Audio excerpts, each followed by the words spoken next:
Hello, everyone, and welcome to RHAP. This is the Roundtable podcast for Big Brother 26. I'm your host, Taran Armstrong. This is, of course, the podcast where we talk about everything from the feeds.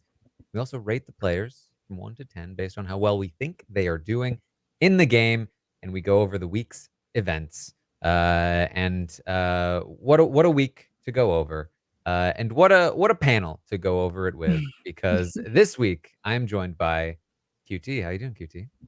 I am doing amazing. The Roundtable podcast is one of my favorite podcasts to watch throughout the Big Brother season. So I'm really excited to be on and to contribute to it now. I was saying that I'm scared that I am going to tank people's stocks in some kind of way because my numbers might be a little bit off, but I'm going based on my gut and what I feel, and hopefully everyone out there feels it as well. You just have to embrace it. QT, you also have some experience ranking players. That's true. I fear I'm not the best rater of players, though, as I put my number one ally pretty low in one of the last ratings. But I'm here to avenge myself, I think. There you go. There you go. Well, also joining us tonight is Mari. How you doing, Mari? I'm doing good, Taran. And as the only married mother on the podcast, I'm here to make history by intentionally tanking your faves. Yes, as I love to do when I come on. But no, I am so excited to be on the roundtable this week. This nuts. This season is nuts, and I love it, and I'm so glad I can be back to talk about it with you, Taran. Yes. And QT, of course. Yes. Speaking of married mothers, if you have not seen it, Melissa has posted an update that she has officially given birth to her baby. And he's healthy. And Melissa is back home and doing well. So we're very happy for Melissa. Yay! Congratulations, Melissa! Congrats! Welcome to the Married Mothers Club. Somebody get a counter running. Yeah, well, here's the thing, Mari. Now she is your competition, and you both know it. So. Oh, right. Yes. So now I have to be very wary of her. Yes. You're right, Taran. Be careful of her low-budget performances. Yeah. Yes. All right. Well, let's talk about this week because it's been interesting. It feels like we're in this weird place where the game is interesting. The season is interesting. But it feels like the feeds are letting us down in terms of showcasing how interesting the game is. And that's primarily because resident drama creator and married mother herself, Angela, has not been really shown on the feeds for most of the drama that she's creating. And so we're missing out on a lot of stuff, a lot of context in that regard. And the game itself feels very fluid in a new way, I think primarily because of the cast, but also the twist, the AI arena twist, and the ways that it's interfering with the natural game progression, which in many ways I'm kind of happy with. I'm kind of interested to see how this plays out. But when the feeds are cutting a lot, it's kind of difficult to track how it's all playing out. So, QT, what has been your response to the season so far and to this week? Yeah, I mean, everything you said, I feel the same. Like, I'm really enjoying this season, but then not enjoying this season because I'm not able to watch it all.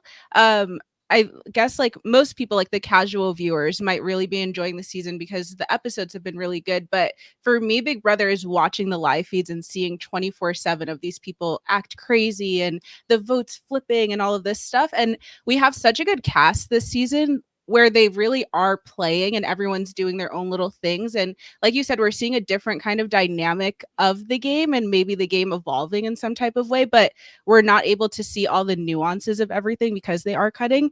And I feel like I know they're cutting a lot because of the Angela stuff, but then they keep the feeds down for the next 20, 25 minutes. So we're missing more than that. It's not just that they're cutting out. So it's annoying, but I do enjoy this season. I just wish I was able to see more of it.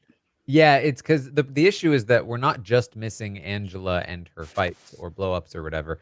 We're also missing anybody talking about Angela or her fights or blow-ups or whatever, Right. which means that the feeds have to be down for a considerably longer amount of time. And considering that Angela is one of the nominees this week, we're also missing a decent amount of the discussion surrounding, do we want to vote Angela out? If so, why? Feeds cut. Mhm. So it's like that's tough too. So we're in this weird spot where it has been so spotty for the feed, Yeah. and it's frustrating. Yeah, and it's really it has me torn because I'm like, I think Angela when the feeds do let us see Angela, god, she's so funny. Like, she's just she serves, she gives, she just she stirs the pot, and it's amazing. But the fact that they keep cutting them, I'm almost like, okay, well, if you get her out, will we not have these feed cuts? But I don't even trust that, honestly, because they're showing us that they're quote unquote trying to protect the players. But honestly, like you and Maggie said, I think on Sunday, it feels like it really is making it worse. Because I personally am like, I don't think Angela it doesn't feel to me, or she doesn't give off the vibes that she would do anything that's like game breaking that we've seen before of like the feeds cutting a la a Kyle, a la a Luke. You know what I'm saying? Like I don't get that vibe from her, but I don't know because the feeds are down, and I'm trying to be like give her the benefit of the doubt and be like, I don't think she did anything that horrible, as opposed to people who are probably like, oh wow, look, they have to cut from what she did. She probably did something even more horrendous than we think, just like Maggie was saying. So this does not help. Having people just rampantly speculate on why you're obscuring a possible fight or blow up that she had, it just is not like, I don't know who's been talking to Canada, like who back there talk to Canada, get that, stop, don't listen to them, like show us everything. Show us everything. When did they get so sensitive when it comes to like showing things? It's clearly been the last few years, the last few seasons, but it's just been so annoying. Like I truly don't like it. But I am enjoying the season. I am enjoying the cast. I am enjoying how fluid everything is. Again, byproduct of the twist, which jury's out. The good thing is only 4 weeks of this, maybe. So, it's so weird. It feels so bittersweet. There's part of me too that wonders, is it that they're trying to protect her, or are they trying to add this all to an episode that they want us all to tune Oh into, and like they gosh. just don't want us to know the details of what happened because they want us to watch the episode? Because in the past, when there's been a big fight, probably even bigger than what had happened with them, but they'll like cut the feeds for the full day until the live episode the next day. Like, could it be something like that? I actually think it's neither. I think that Mhm. they're not cutting for the episode. I think they understand their show at this point that Mm. Mhm. the people that watch the feeds are more likely to watch the episodes than people who just watch the episodes. And so cutting the feeds makes people watch the feeds less, and if there are less people watching the feeds, then there are less people that are more likely to watch your episodes, right? So, Mhm. I don't think that's it. And then in addition to that, it's not like they cut the Angela Lisa argument. We didn't see that in the episodes. That I think they just don't want us to see it. Mm. And then the Mhm. idea that because I've heard this a lot too, that oh well, this is to protect the players. You know, on its face, we know that's not true because this is a production company in Hollywood. But even beyond that, right? Like I think that this is actually a really good case to show exactly why that's the wrong, I think, path to follow if you're trying to figure out what's going on here. Because um, there's been some controversy about Angela and how people are like leaving, comments, like sending messages to her, like her employers, Yeah. Yeah. and like stuff like that. And let me tell you, none of that's coming from the live feeds. None of that's coming from the live feeder. No. That's Mm-mm. coming from the people who are watching the episodes, who are Yep. watching the scathing edit that she received. Which is not to say that it was necessarily unfair on like her part, but the reason why the casual audience hates Angela so much is because they gave such a glowing edit to her quote unquote victim in Matt. And that is the real danger of being on reality television, is that you are Mhm. giving up control over how you are edited. And how you are edited can so much more dramatically impact the level of vitriol that you receive outside of the show.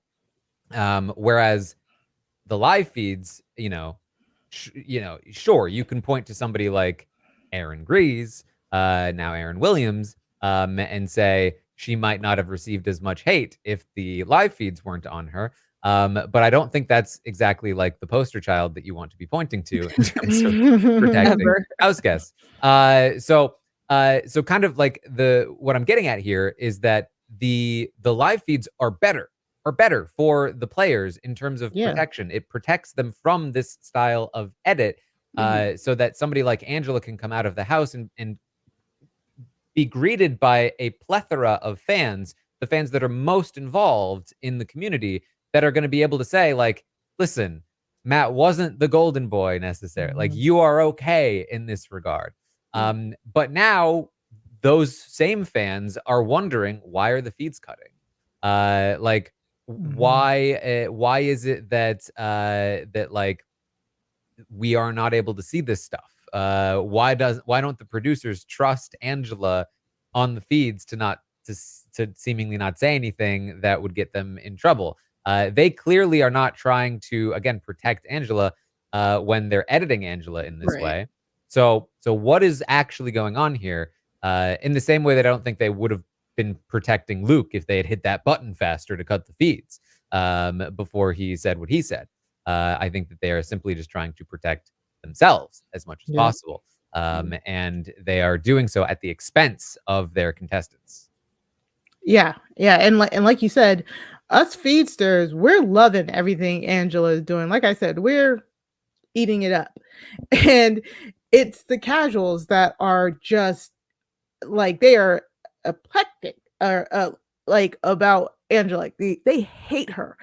And I'm like, how are you trying to like clean up the mess that you created, CBS?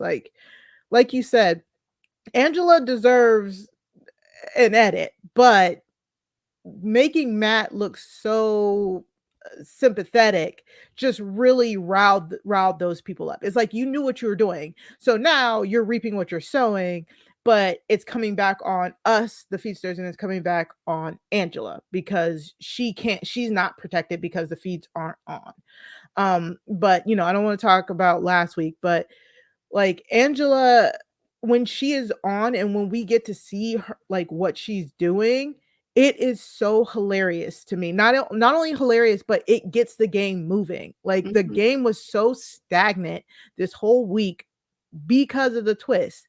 Her just for a night, uh like throwing out the power and like being like, oh, I know something you don't know, like brought so much life back to the season. And it's just a shame that we don't get to see all of that.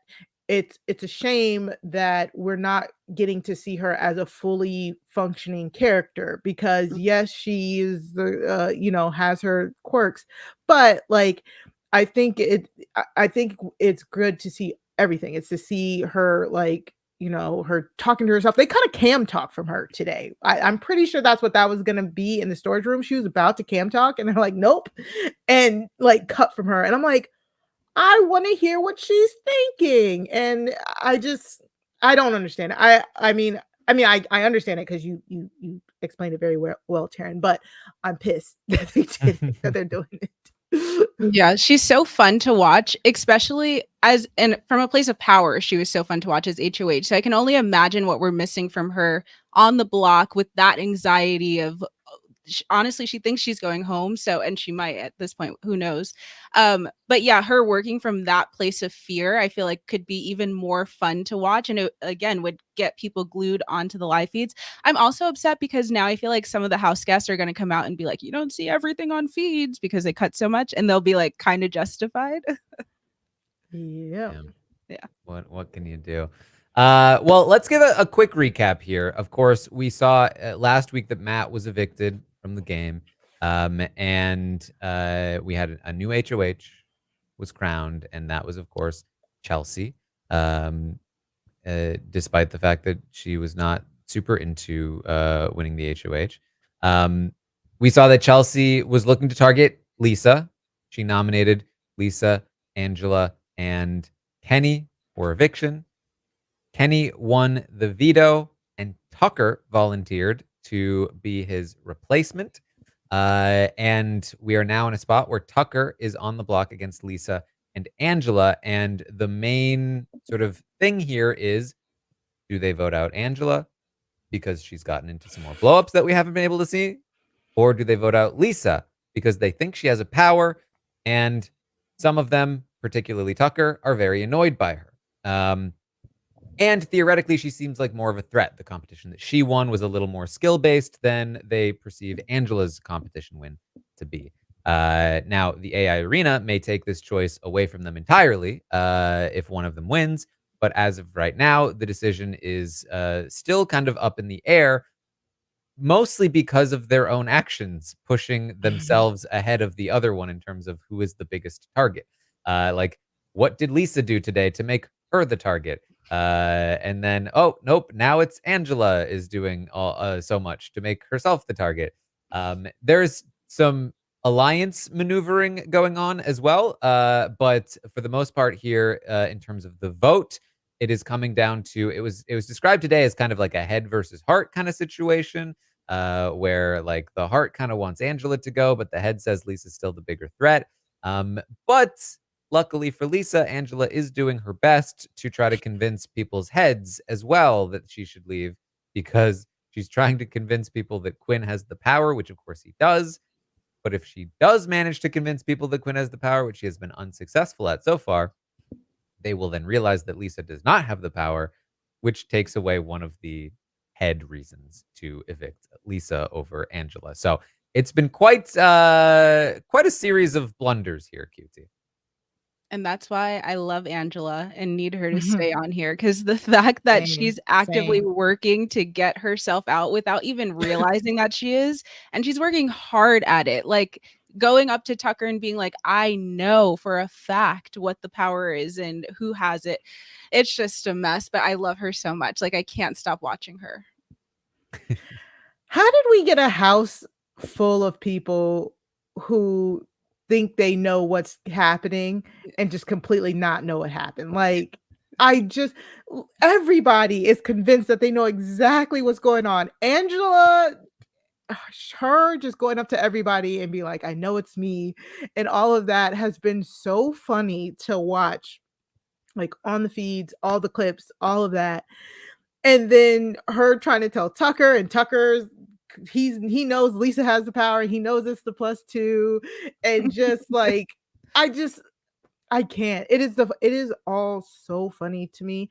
And like, the only thing that could make this like a worse ending to the week is if Lisa or Angela wins the AI arena, to me, because them being on the block next to Tucker is kind of like a no-brainer. So I mean, for maximum fun on Thursday, I want Tucker to win AI arena, and I feel like I know Angela and Lisa will make good use of that 60 seconds that Matt and Kenney didn't. Angela's just gonna be like, listen, guys, stop lying to me. I know. Just tell me right now. I know you're voting me out. I know every single one of you plans to go into that room and vote me out. They're gonna be like, no. Yeah. I want them to still not vote her out. So, like, I don't know. It is just, oh my God, it's been so funny to watch. I like watching people actively campaign against themselves, like QT said. It's chef's kiss. And at week two, where like everything is still up in the air, this is the funnest time to watch this style of gameplay. Like some people are I've seen people complaining that there's no like real strategic power in the house. There's no like strategic superpower. There's no real structure, you know.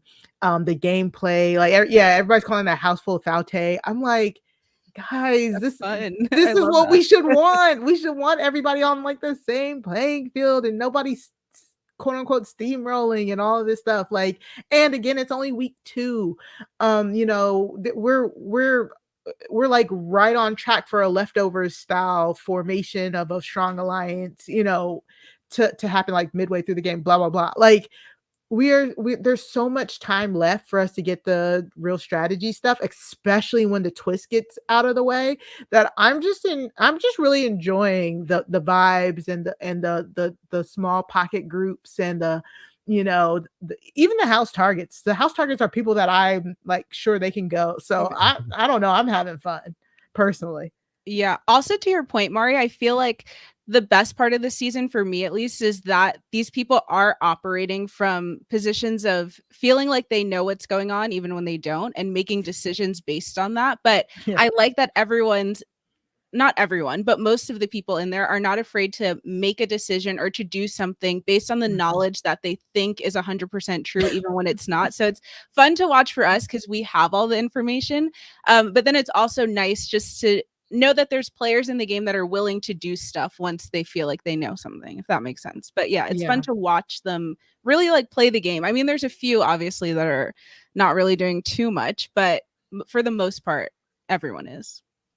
Yeah, and honestly, I feel like it's going to be difficult to give like a strategic update because Yeah. where did we even leave off in terms of strategy, and where are we even now in terms of strategy? It's all still so much up in the air. I would say that the Pentagon is losing focus, traction in terms of it being a solid alliance. And Chelsea's HOH has probably not been successful in terms of solidifying a power base for herself. Though she has been successful in getting through it without like creating any new enemies. So, you know, a little bit of a mixed bag there. But you know, I guess luckily for her so far, there has been no significant power base that has been built outside of her HOH. Although there is one that is currently brewing and made some pretty decent progress today. I think probably the biggest strategic structure currently being built that has the most potential right now stems from the visionaries, which is Quinn, Kimo, T-Core. They've pulled in Rubina to some degree. They've now already had conversations with Tucker, and it's starting to really take shape, and has a lot of potential for actually working really well. It's a lot of people who are like actively trying to win the next HOH, which is huge. They've talked about a couple of other people like Brooklyn and even like Kenney. Like, should we talk to Kenney? Should we not talk to Kenney? So there's some stuff going on there, but like I would say that is the group right now to keep the closest eye on in terms of like actually making something work, especially heading into next week. Yeah, and the funny thing about that too is, like, I think it's because a lot of these people are, prescribing to the meta of, you get the HOH, you get the power, you solidify your alliance. So they're like, "Yes, we kinda have these loose groupings, but we need the HOH to solidify it." So they're not taking that last step when it's like, last season, Riley had the HOH and the professors formed right under their noses. You know what I'm saying? Like, and they solidified it. And yeah, they solidified it first and then they won and then they like took action. You know what I'm saying? So it's really funny that it feels Against like themselves. okay, hey. They had one good week. High They school had Diamond one good Riley, week. That is true. that That is one true. good week. Don't play him. The professors had one good week. I do miss their flips. I feel like we're not getting Oh my as many flips of the house of the vote. And we will not, because it's like There's every no Izzy. there's no Izzy. shout out to Izzy. There's no Sari. And also, this twist will not allow for a flip, because how are we going to flip when we don't know who the nominees are? It's like every season Big Brother comes back and like they somehow try and like destroy what was happening last season. Like they had Festy Besties after the cookout season. They had this twist after Sari and them's like flip-flopping on a Wednesday. They had, remember, that it wasn't Waffle Wednesday, it was like Waffle Tuesday, Waffle Monday, Waffle every day.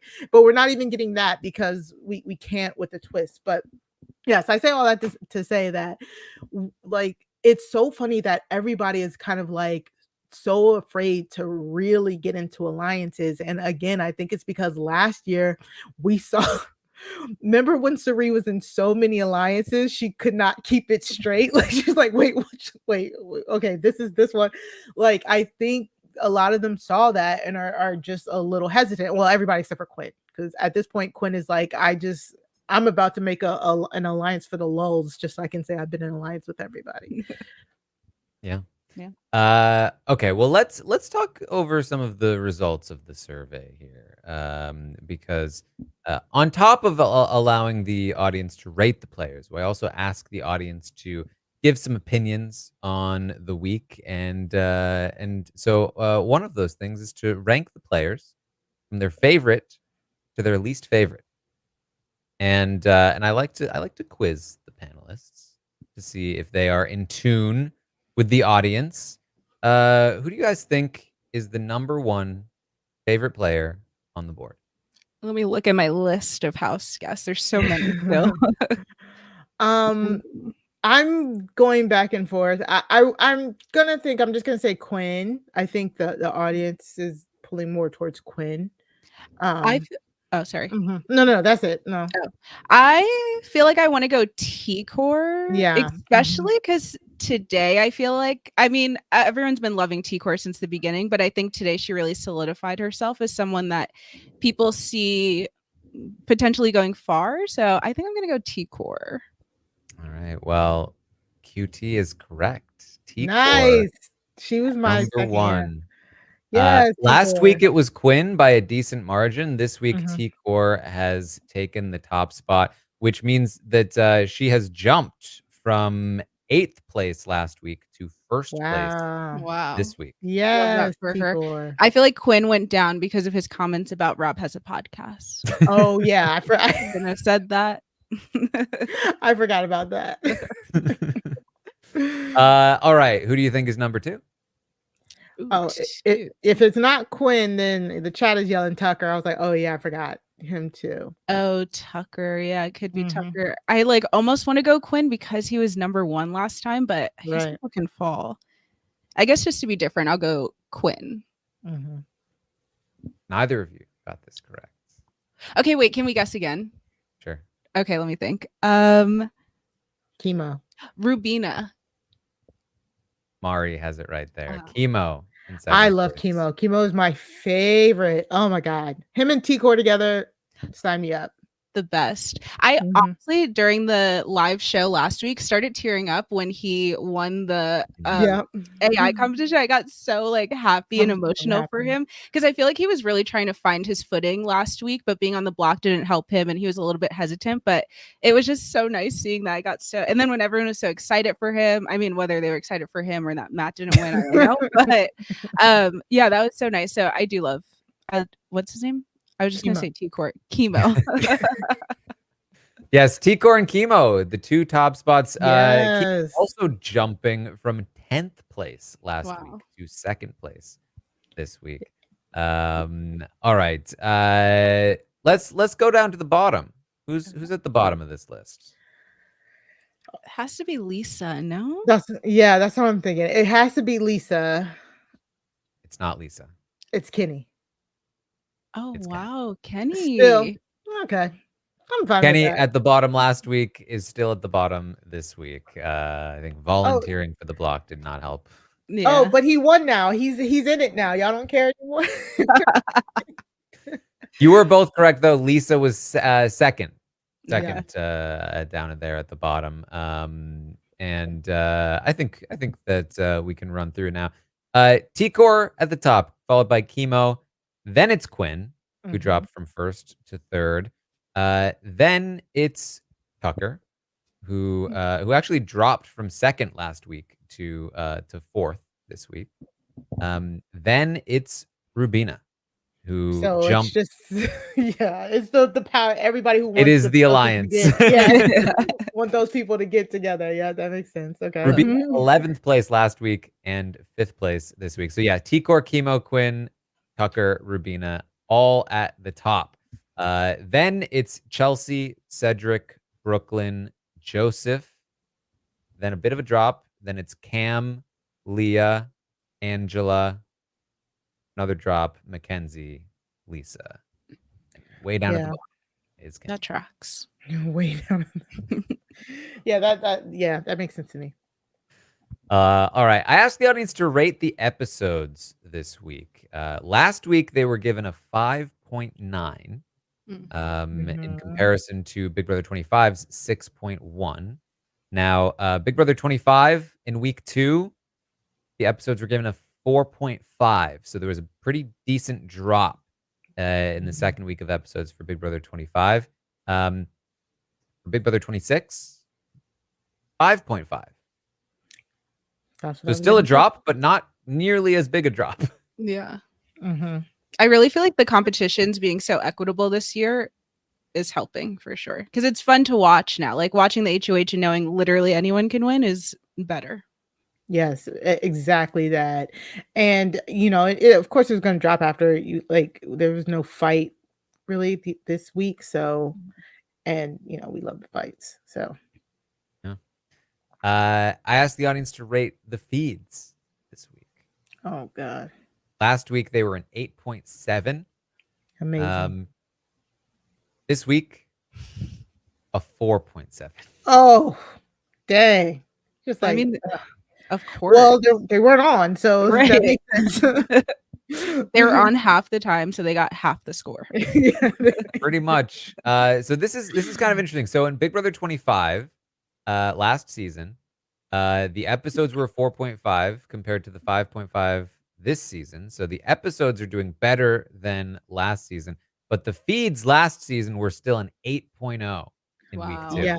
Yeah. Versus the 4.7 this week. And that's the thing too, is that I feel like some people have talked about the season like, we're slowing down already. This is not as good. I think there's 2 things going on.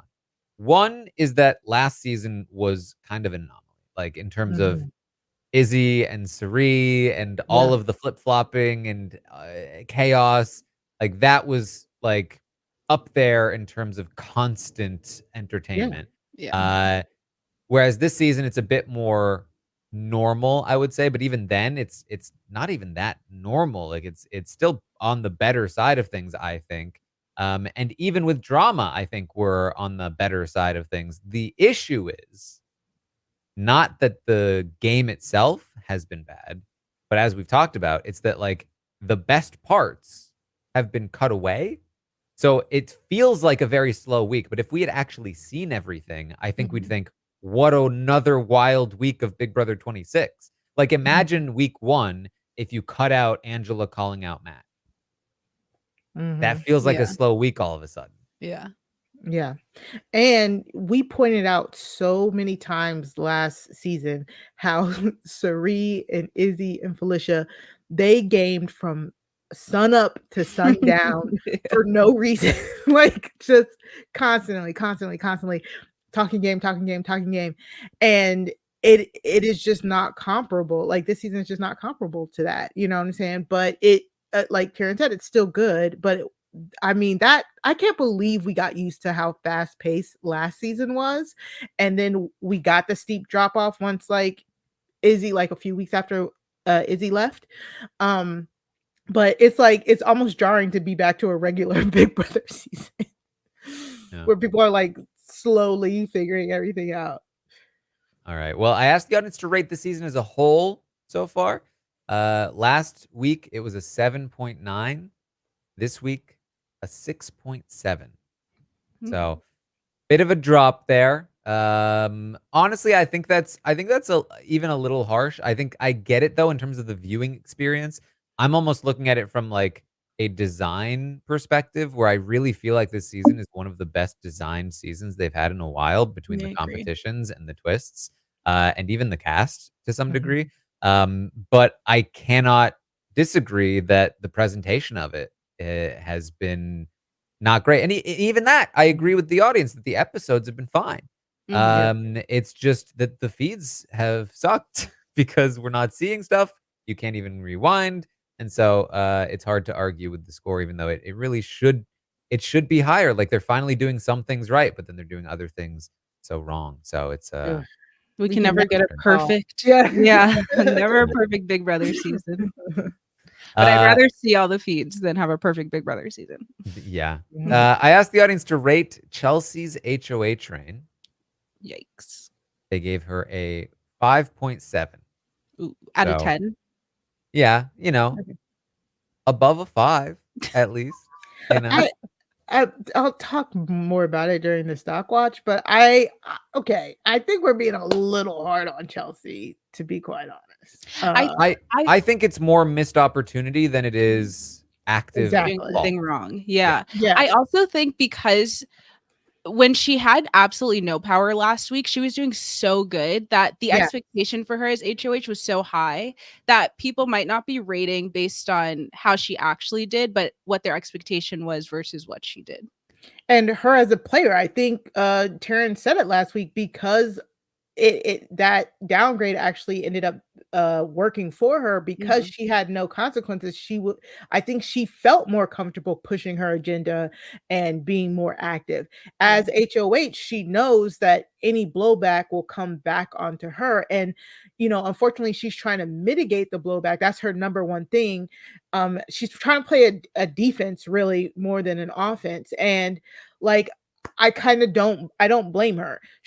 At least she has not, like, at least her closest ally isn't on the block at this point. You know what I'm saying? Like, there's so many ways this could have went wrong. It could have went left really quickly. And I think she's done a good job of that not happening.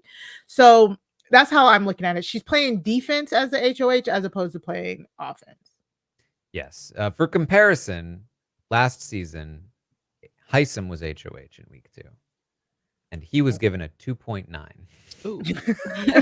for his He's playing HOH. extreme offense. Basically double a Heisem HOH. Yeah. So last week I asked the audience to rate the AI arena twist. They gave it a 4.7. This week, having seen it play out once, they have now given it a 6.2, which has to be one of the highest twist ratings I think we've ever seen. Taran, do you think that, like, it's the AI arena, so it's gonna be that same space, I'm assuming? Is that was the space, like, off of the have not room, right? Yeah, this would be the basement The is what they basement? call it. Okay.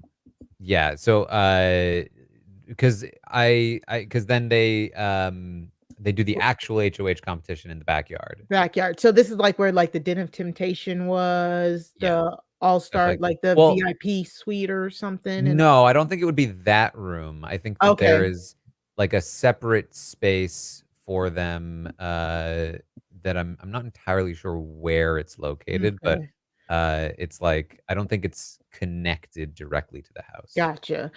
It seemed like they got there pretty quickly back. But anyways, I asked that to ask because, like, do we think that it's gonna be the same space, but do you think that they're gonna still have that, like, same type of setup each and every time? Like the screens Yeah, and like given how useless like most of those screens were for that competition, since they all played the same thing, it wouldn't surprise me if they just reused that set every time. That's what I was thinking.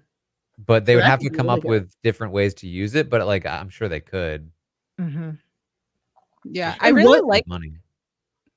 Sorry. Nope. QT. Oh, no, I was just gonna say about the twist, like, I do really enjoy this twist, especially compared to other crazy ones they've had, but mostly because I feel like it makes the episode even more exciting because you truly don't know what's gonna happen until we get there. There's so many different, like, permutations or whatever, Mhm. of who could go home, so I like the excitement of having something live to watch, even though it's not an HOH, but at least it's a type of competition that you know you're going to get a result for at the end of the episode. Yes, it helps Yeah, replace that's the true. live HOH that, Mhm. has been missing from a lot of live shows Yeah. lately, so that's been nice. Do you Last week think I they asked the did audience. that Oh, I'm go ahead. sorry, Taran. Do you think they did that to guarantee, like, a live competition just because they can't do live HOHs every week? I think that, they've always they always want a Sunday competition. So for a long Okay, time, they've been doing Sunday twist competitions, but that has right. always been a disaster. So basically, they finally kind of realized, oh, what if we did a twist competition that was Thursday, and then we can just use the HOH for Sunday, like we've often been doing anyway. Mhm. And then we're guaranteeing a competition every single episode. And then it also kind of works with other in other functions with other functions. So I think it's a probably their best idea for doing competitions on Sundays in terms of like fixing that problem. So Okay, you know, that makes sense. I asked the audience to rate the upgrade downgrade twist. Last week they gave it a 4.5. This week a 4.8. So roughly the same, but slightly higher, I think, seeing how some of this is playing out. Um, Finally, I asked, who do you want to be evicted this week? Who do you guys think the top choice to be evicted? Has to be Lisa because Angela's bringing us fun at least.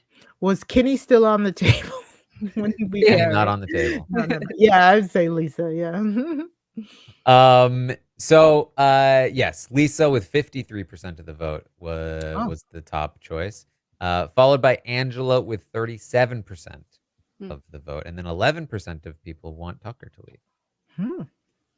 There you go. I really just wanna see Lisa versus Angela on that block, like, oh, I need it. I absolutely need it. I mean, here's the thing. I think Angela is absolutely bringing it in terms of entertainment. However, if we're just gonna keep getting feed cuts anytime she Yeah. does anything interesting, Exactly. I'm happy to see her leave. And quite frankly, if she's actually doing things worthy of having the feeds cut every time she does them, she probably shouldn't be in the house anyway. Yeah. So I don't really see the point in cutting the feeds on Angela, but then also keeping her in the game. Okay, should we rate the players? Yay. Best Yes. part. Okay, let's rate the players. This is, of course, the portion of the podcast where we rate the players from 1 to 10 based on how well we think they are doing in the game.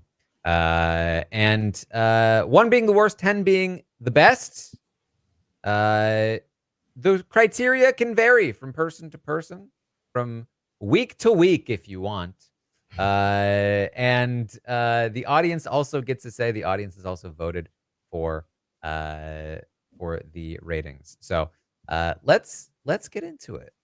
Let's talk this through. First up, right out of the gate, it's Angela, our week 1 HOH. She has been dethroned. She has been put on the block and is now facing eviction. Now, I don't think I could possibly give her any number but a 1 Wah, for wah. a whole host of reasons. Primarily that, like, she just flat out shouldn't be in this spot. Like, she should be in a majority alliance right now. That included Yes. Chelsie. But she basically turned it down and then accused them of faking it. So that was not great. Mhm. Even then, she's not like, she really shouldn't even be on the block, but she basically gave permission to be put on the block. Even then, she should be nowhere near the target, but she went off on one of her closer allies still, for no good reason, really, and became a target. And even then, Lisa's still a bigger target because everyone thinks she has the power, except Angela's so convinced that she's already the person being evicted that she's actively working to counter that information, convince people that essentially Lisa doesn't have the power. I get that she doesn't realize she's doing that, but she was explicitly told that by Tucker last night. She still went for it. So it's like I don't think I've ever seen somebody work so hard to get evicted from the game without ever actually wanting to be evicted. So it has to be a 1. Very that. Yep. Yeah. What do you think, QT? Okay, so I agree and understand everything that you're saying, but I do feel like I see a way out of this for her in a way because she's not the target this week. I don't think she'll end up going home unless unless she's sitting next to Tucker, of course. But sitting next to Lisa, I think that she's still, despite everything that she's done to counteract it, I think that she's still going to stay. And in a way, okay, so like in the beginning of the game when she was first HOH, we saw that she has a good head for the game. I know that sounds crazy to say after everything that she's done, but she does understand like kind of what to do. I think she just acts out of fear too much. So I'm curious to see how she plays when she doesn't have power and when she's not in a position where she thinks she's going to be leaving. Like when she's a little bit more neutral, maybe she's able to get her footing a little bit better. I would hope that for her. But I don't know, like there's some world in which I see her getting out of this, maybe starting to like play the middle a little bit, like float through and then do good possibly. But I do obviously still think that she deserves a pretty low score. So I'm going to go 2 for Angela, but I want to give her a little bit of grace because I think that she knows the game and is trying to do more in the game than like a Kenney, for example, you know? Yeah, I think that is an interesting point, which is that like Angela, you're right in that like she knows the game. And if everything she believed to be true was true, her actions aren't that bad. They're still bad, but they're not like as bad as they currently are. The issue is that she just like actively believes untrue things at all. Like if she was presented with like 5 true options and 1 fake option, she'd pick the fake option every time. And so like it doesn't matter that she seems to know what she should do because she never is acting on good info. Exactly. Yeah. And I don't know how much safer you get than HOH. And we saw her from the safest position in the house. And look at last week's scores. They're all 3s and 2s. Taran, I kind of need you to go back and see if that's like the lowest score for HOH. I guess not. I guess people do mess up as HOHs, but I mean, it's actually surprisingly common for first HOHs nowadays. Yeah. So, but it's just like she was in a position of power. She was, but I don't think that was good for her. Like knowing her more as a person now, I don't think that she needed to have that much power, especially in the beginning, because she didn't know what to do with it and she got overwhelmed by it. I think she gets very overwhelmed by things. And so having that HOH was worse for her than not having it at all, in my opinion, I think. And I think she probably came in thinking like, I'm the older woman. It's going to be an uphill battle for me. They're going to be gunning for me for day 1. And everybody's like, oh, hey, Angela, let's come be in all of our alliances. And she was like, I don't trust this. I don't trust you guys at all. Yeah, I mean, this week it went from worse to worser, to be quite honest. From volunteering to be on the block. But the major thing that started the feed blockage is her pointing out the group of Cedric, Cam, Chelsie, and T-Core to Quinn. You know, again, watching it, I was like, okay, in a vacuum, this looks very, very bad.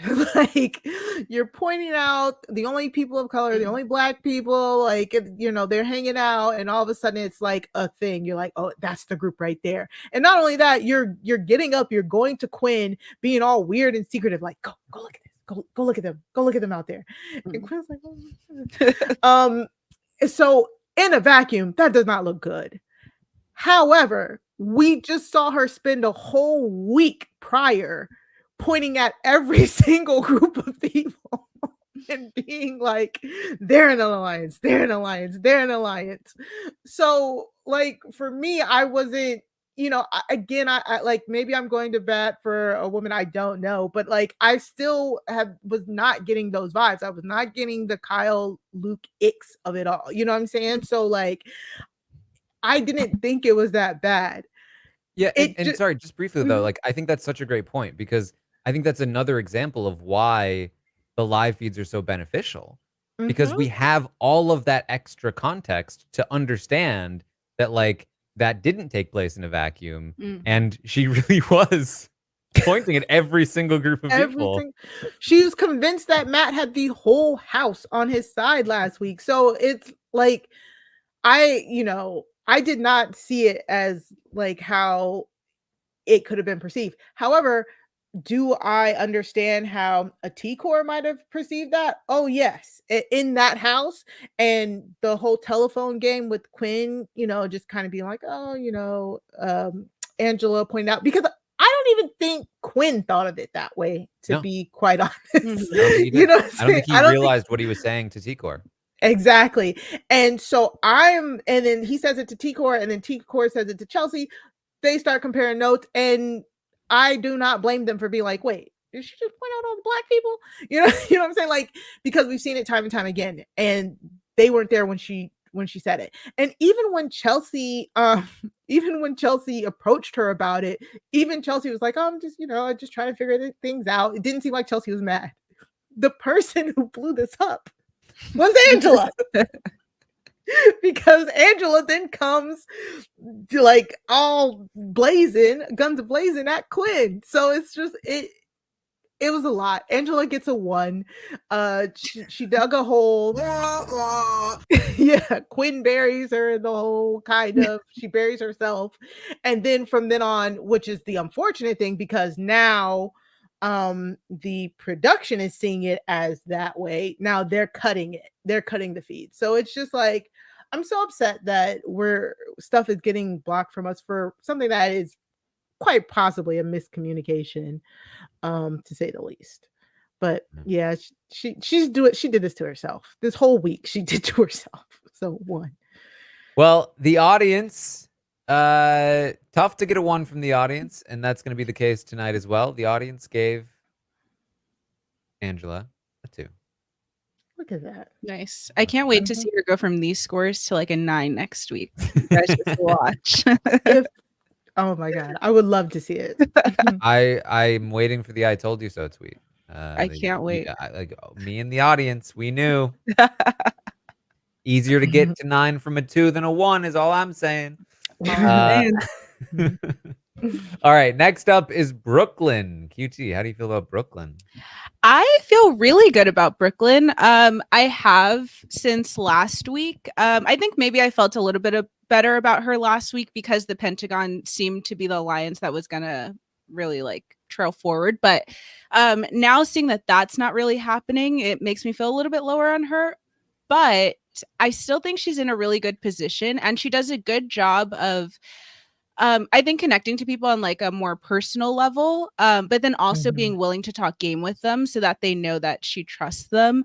And then also when people are mentioning starting new little pocketed alliances or whatever, a lot of the times Brooklyn does come up as a name that they would want in the alliance with them.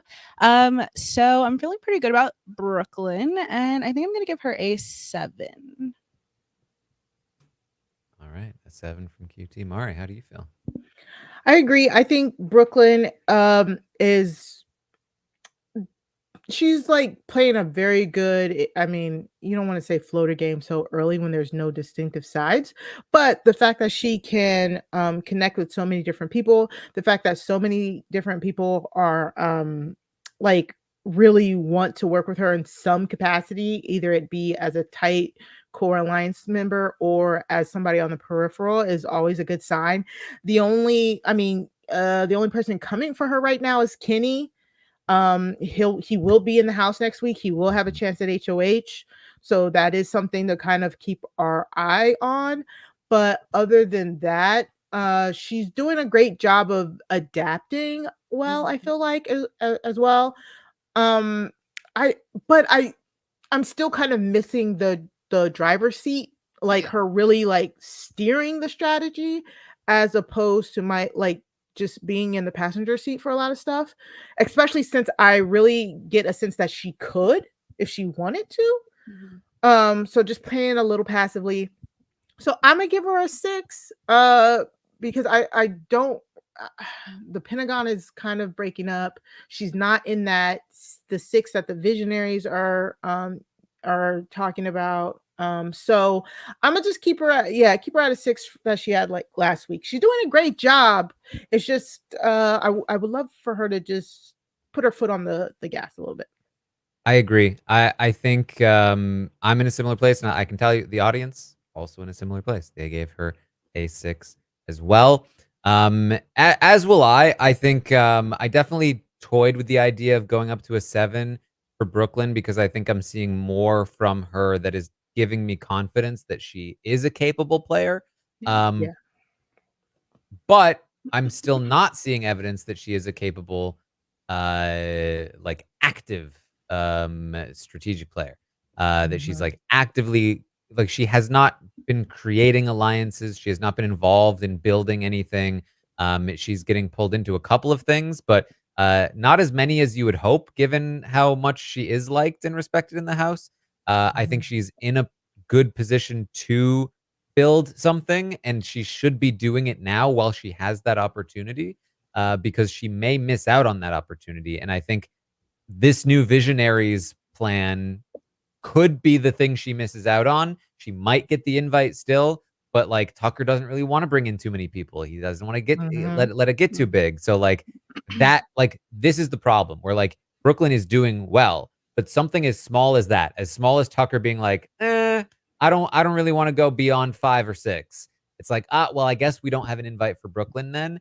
And then this becomes the alliance. They win HOH next week. They lock in. Brooklyn's on the outside of that now all of a sudden. And it's like, ugh, like this, like it could have been so much different, especially considering Rubina is such an integral part of this new alliance. And like she just hasn't, she's not even like that should be her in, but she's not active enough to like make sure that she's in that. So it's like, I just need her to be like, just like 5% more aggressive. And I think she'd be fine. But I haven't seen her turn that gear on yet. And it's almost like Rubina pushed her out too. Yeah. Because it feels like Rubina, like, yeah, Rubina's in like a better spot than her now. Like, how did that happen? How did that happen? Yeah. Yeah. I think it's interesting too, because this season, oh my gosh, I completely just lost my thought fully. Oh, it happened. I like started talking and I was like, okay, I'll catch it. And then I did. Did you notice when I forgot Angela's name for a good 5 seconds, like a couple minutes ago? Oh my gosh. Well, you do a better job at covering it up than me. I'm like, I forgot my thought. No, but what I was gonna say is that what the heck? How did I just lose it again? Oh my god. It's okay. We're here. It's something about HOH. Oh, I think that honestly, I feel like in any other season, at this point, Brooklyn is probably getting even a lower score because this season, the HOHs haven't done a good job of setting up that power structure. Because like you said, it could be very easy that the next person that gets HOH, if it is like a Rubina or a Quinn or one of those people, and they set up their alliance and Brooklyn's not in it, then she like plummets down really low because she has no power, no alliance. But I think what's really working for her right now is that there are so many little alliances and so much is still moving. So I feel like I have faith in Brooklyn, and that's why maybe I went a little bit higher on her. I'm like one of those people that gets in a relationship and I'm like, I see the potential. I can change you. That's how I feel about Brooklyn. I don't know, because like you guys said, I see the potential that she has to do good, and that even if she was in a driver's seat, she would know what to do with it, as opposed to like an Angela who didn't know what to do with it. So because of that potential, I feel higher on her. But again, we'll see, because next week is really gonna, I mean, I said that last week, that I was like, next week is really gonna set up the rest of the season, and then it didn't. So we'll see how it continues to play out. Yeah, I think you're completely right there. And I think that Rubina is the other side of that. We were saying that about Rubina last week, that like, this is okay for now, but you're going to run out of room eventually. And now she's in it. So, so she had that room that she might not, that these players might not have had otherwise in a normal season where there is a big alliance. Taran, is it just me, or would you hate it if this was like the Survivor second chances of Big Brother? Like we just get voting blocks all season, just amorphous, like that would be so fun to me. Like I Anything would love new, that. I I love think, is it. interesting to me. Like, because Mhm. I mean, that was my thing, is that, like, even when the game was being broken back in season 12 and season 16, that was fun for me because it was kind of new at the time, and it was really interesting to see the ways that the game could be broken. It got bad for me when we started seeing it happen over and over and over Yeah. again. Anything new, Yeah. I think, is interesting. That's why I loved, even though the Cookout dominated their season, it was still so interesting to me because it was still so different than how the game had Mhm. been played before. Mhm. So that's part of why I'm interested in this particular twist, because unlike most twists that encourage the same gameplay that we've seen a billion times, this twist encourages different kinds of gameplay.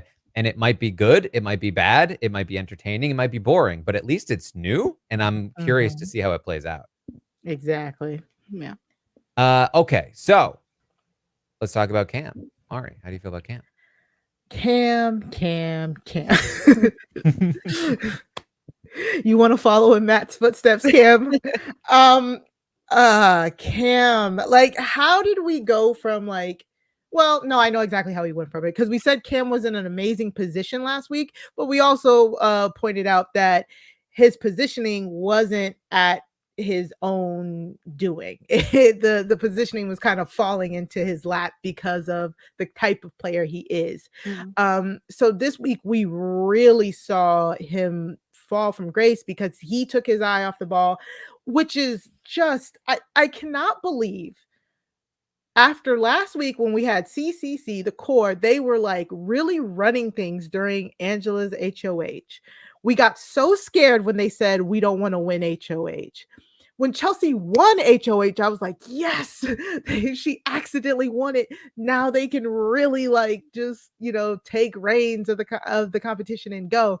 They actually fell apart under Chelsea's HOH. Like, how did that happen? I mean, we'll talk about it. But like the fact that Cam's closest ally, one of his closest allies, is the HOH, and he's going to be severely docked here, because he keeps his eye is completely off the ball because he's been chasing after Leah all week, and the will we or won't we showmance type thing just goes to show you that sometimes people's positioning is just not earned, and it's something that we see in Big Brother all of the time, and like 9 times out of 10 it's always taken up by these athletic jock bro types. They always get a higher positioning because of the social structure that is normally always put in place in Big Brother, and like perfect positioning falls into their lap. Some of them can seize on that and really take it home, and some can't, and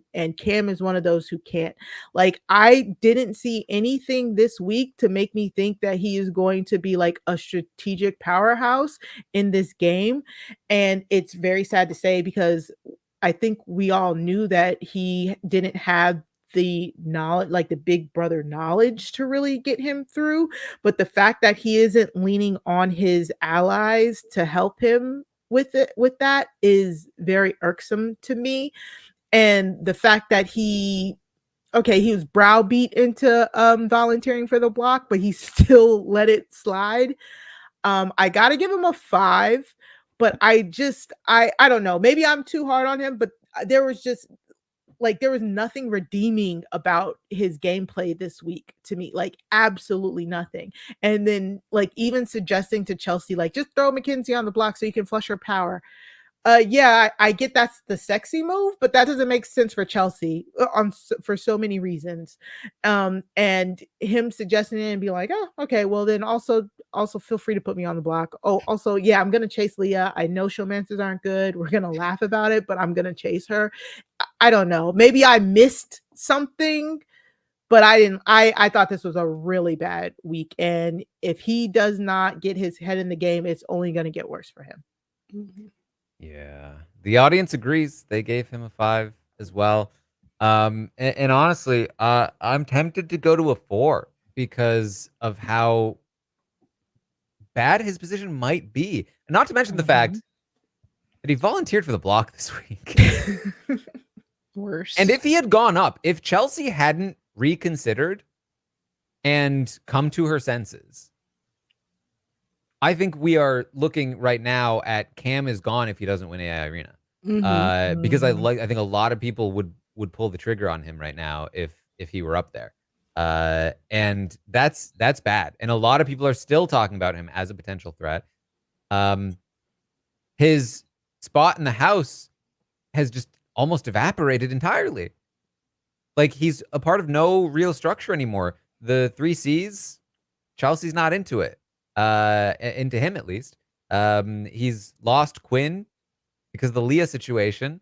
He has people like Tikor, Kimo looking at him real hard. They don't want bros to be broing it up, and they see him as a bit of a bro. Like, the Andersons are not really functioning like that anymore. And so it's like, who does he really even have left? And it's kind of just Cedric, who has also pitched a final 2 to Quinn instead of Cam. And it's just like, oof, like there's nothing left. And on top of all of that, he's not even gonna get the girl. He's not even into him like that. That's the worst part about it. Yeah. He's not even gonna get the showman's bump. You know what I mean? Like, I don't know. I feel like this has been such a disastrous week for Cam. I think I do have to go with the 4. Yeah, I feel like it's a pretty easy 4 for me, honestly. Again, like, once you volunteer for the block, especially as a big threat like Cam could be, because I mean, from a viewer's perspective, we're seeing that the competitions are a little bit more equitable this year and maybe a little more even for people to win. But in the house, they still are operating under the umbrella that usually the competitions are very physical, so you'd want to get a physical threat out.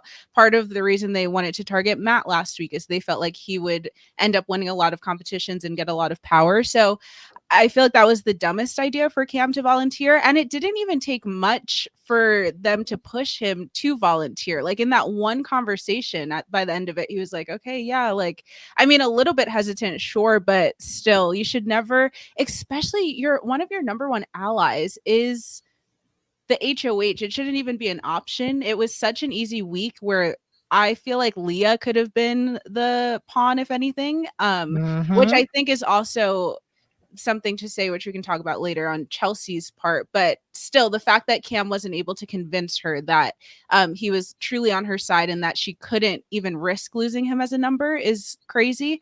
And yeah, because even after the nomination ceremony, when he talked to Chelsie, he was like, I thought I was going up. Like, he almost just like accepted it at that point. Wasn't even Cedric, at least when Cedric was finding out that he could possibly be a pawn at the end, when like what's it called, when Chelsie was going downstairs to make the decision, he kind of stopped her on the stair and was like, well, last option, like, if Cam volunteered, then maybe go that way. Like, he was at least trying to take his words back, where Cam wasn't. And I feel like that alone makes me feel like he's not great at the game. And then the Leah situation of it all is not helping. The fact that she doesn't even truly, I think that's the thing too, is that the game is kind of just being played around Cam, I feel, and he's not really in it. And I don't think he gets a good sense of where other people are, because he doesn't even get the sense that Leah doesn't like him, when I feel like it could be so clear if he really opened his eyes. So the showmance of it all, him not understanding that Leah doesn't like him like that, also goes into his gameplay, where he might not he doesn't realize that Chelsie is not feeling great about him because of the Leah situation, or that other people might not want to be in alliances with him. So yeah, I just think that he's gonna get taken out one of these days, just because he has nothing really set up, and I don't think he even sees it coming or realizes what's going on. Also, I don't love how he has game conversations.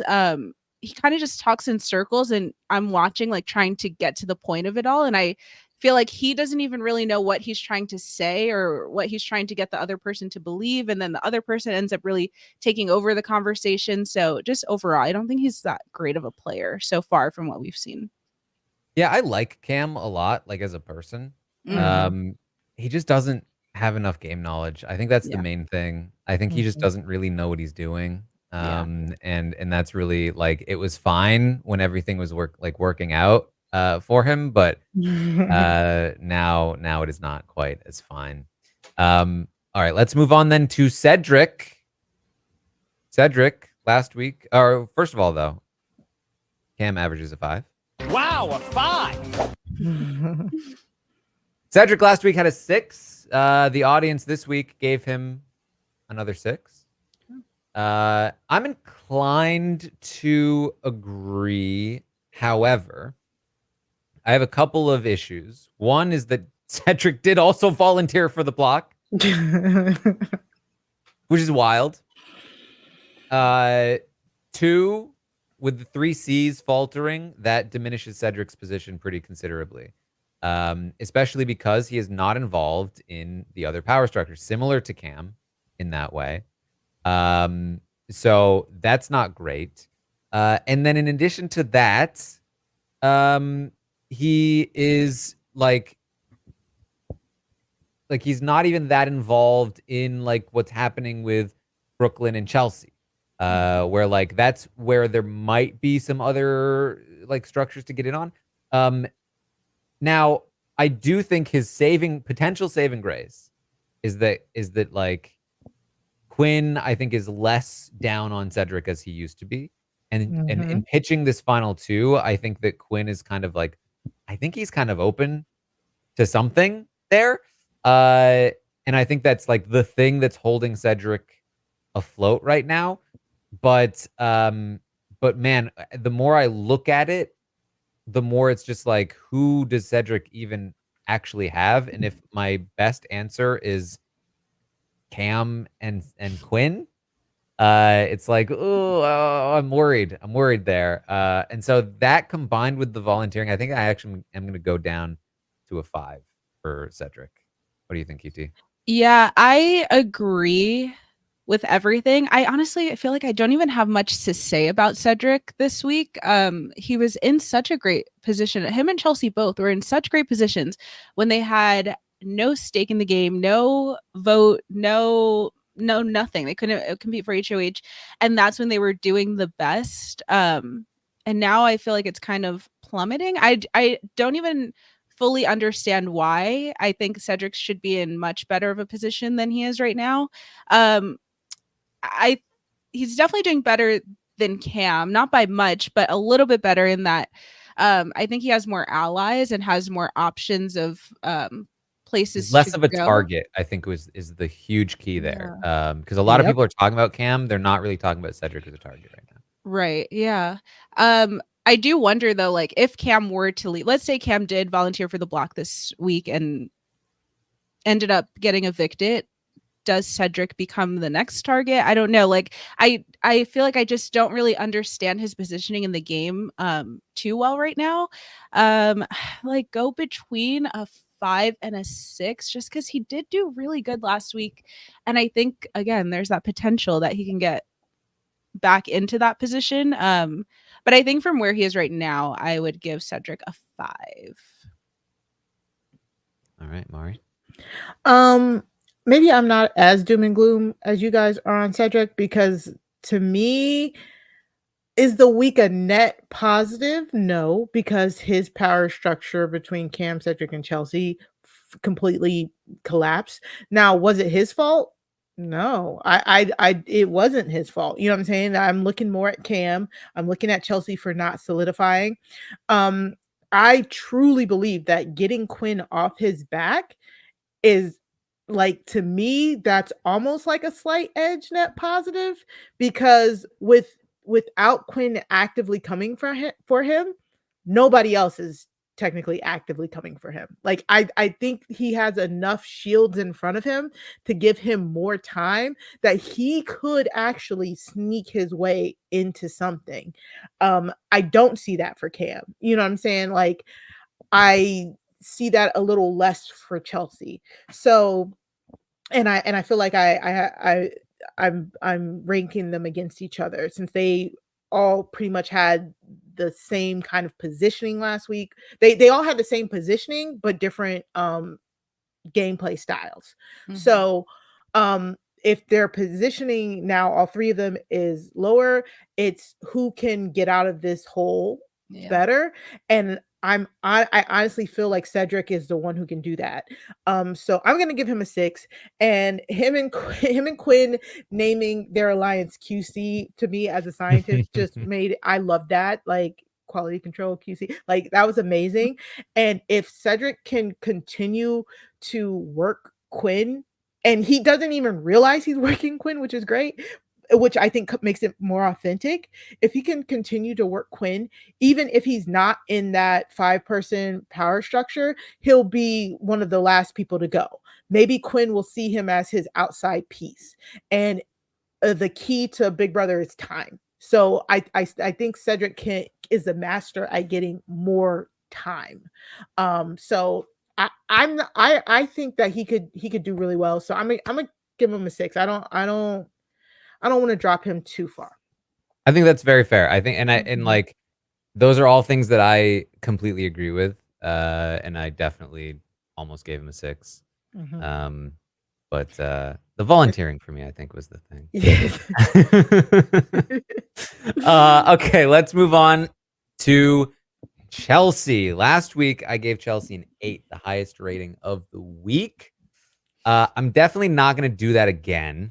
I wish I was. I really feel like, the highest rated player last week wins HOH in week 2. This really should have been like her crowning achievement, like structuring the game in a way that favored her. As we talked about before, I feel like this is more missed opportunity than it is like active shooting herself in the foot, although she came awfully close. And so I don't want to go too low on Chelsie. I still feel like she's in a pretty decent spot. I think better than Cedric and Cam. But man, I just feel like I still just can't help but feel like, why are you so hung up on Cam? Like, why? Like, Cam should be a really valuable ally to you right now, that you should be holding on to. Why are you allowing like Quinn to drift so much, when like she's spending so much time with MJ and Leah, people that she's not even that closely working with, and doesn't have like super long-term plans with. And it just feels like she's letting the game drift away from her, and that's frustrating. Now, that doesn't mean she doesn't have options. What I really like that she's done is that she's gotten closer to Brooklyn. And unfortunately, between the two of them, they're both being too passive in terms of building something. And unfortunately for them, the people that they're associating with that are more active are either MJ, who's like, yeah, let's work with Leah, and stuff, which is not really helping them, their case. And then the other person that they're like kind of pulling in is Rubina, who is now finally being active for other people. So it's like, but I do not think this is a lost cause by any means. I think there's still plenty of potential here. And let's face it, Quinn may or may not be a ticking time bomb. So, that would be very good for Chelsie, I think, if Quinn ended up kind of blowing up somewhere along the line. So I think I'm gonna drop her down to a 6, but I'm still kind of like, I'm still hopeful. I'm still thinking she's one of the better social players, and once she's not HOH, maybe back into a more comfortable position, she can maybe find herself sliding back in. I just hope it's not too late by then, because the visionaries have like locked up the house. What do you think, ET? Yeah, I agree with everything you're saying about Chelsie. I was so high on her last week. I thought she was playing one of the best games in the house, the best game in the house, honestly. And then once I saw she was HOH, I was like, oh my gosh, this is like, she's going to win the game. She's going to really set herself up nicely. She does a great job of talking to people and making them feel comfortable with her, and then them also feeling willing to tell her things. I like go back and forth about how she handled the HOH in the beginning, especially when she kind of was saying that she's not going to be pulling people in to have chats, but whoever wants to have chats with her can. I think that was the wrong thing to do, because then it ends up just being like MJ and Leah always in her room wanting to talk to her, and it doesn't give that opportunity to people that maybe don't feel as comfortable of just like getting in her bed and hanging out and starting to talk game. So I think she should have set up more structured one-on-ones, especially at the beginning before she made her noms.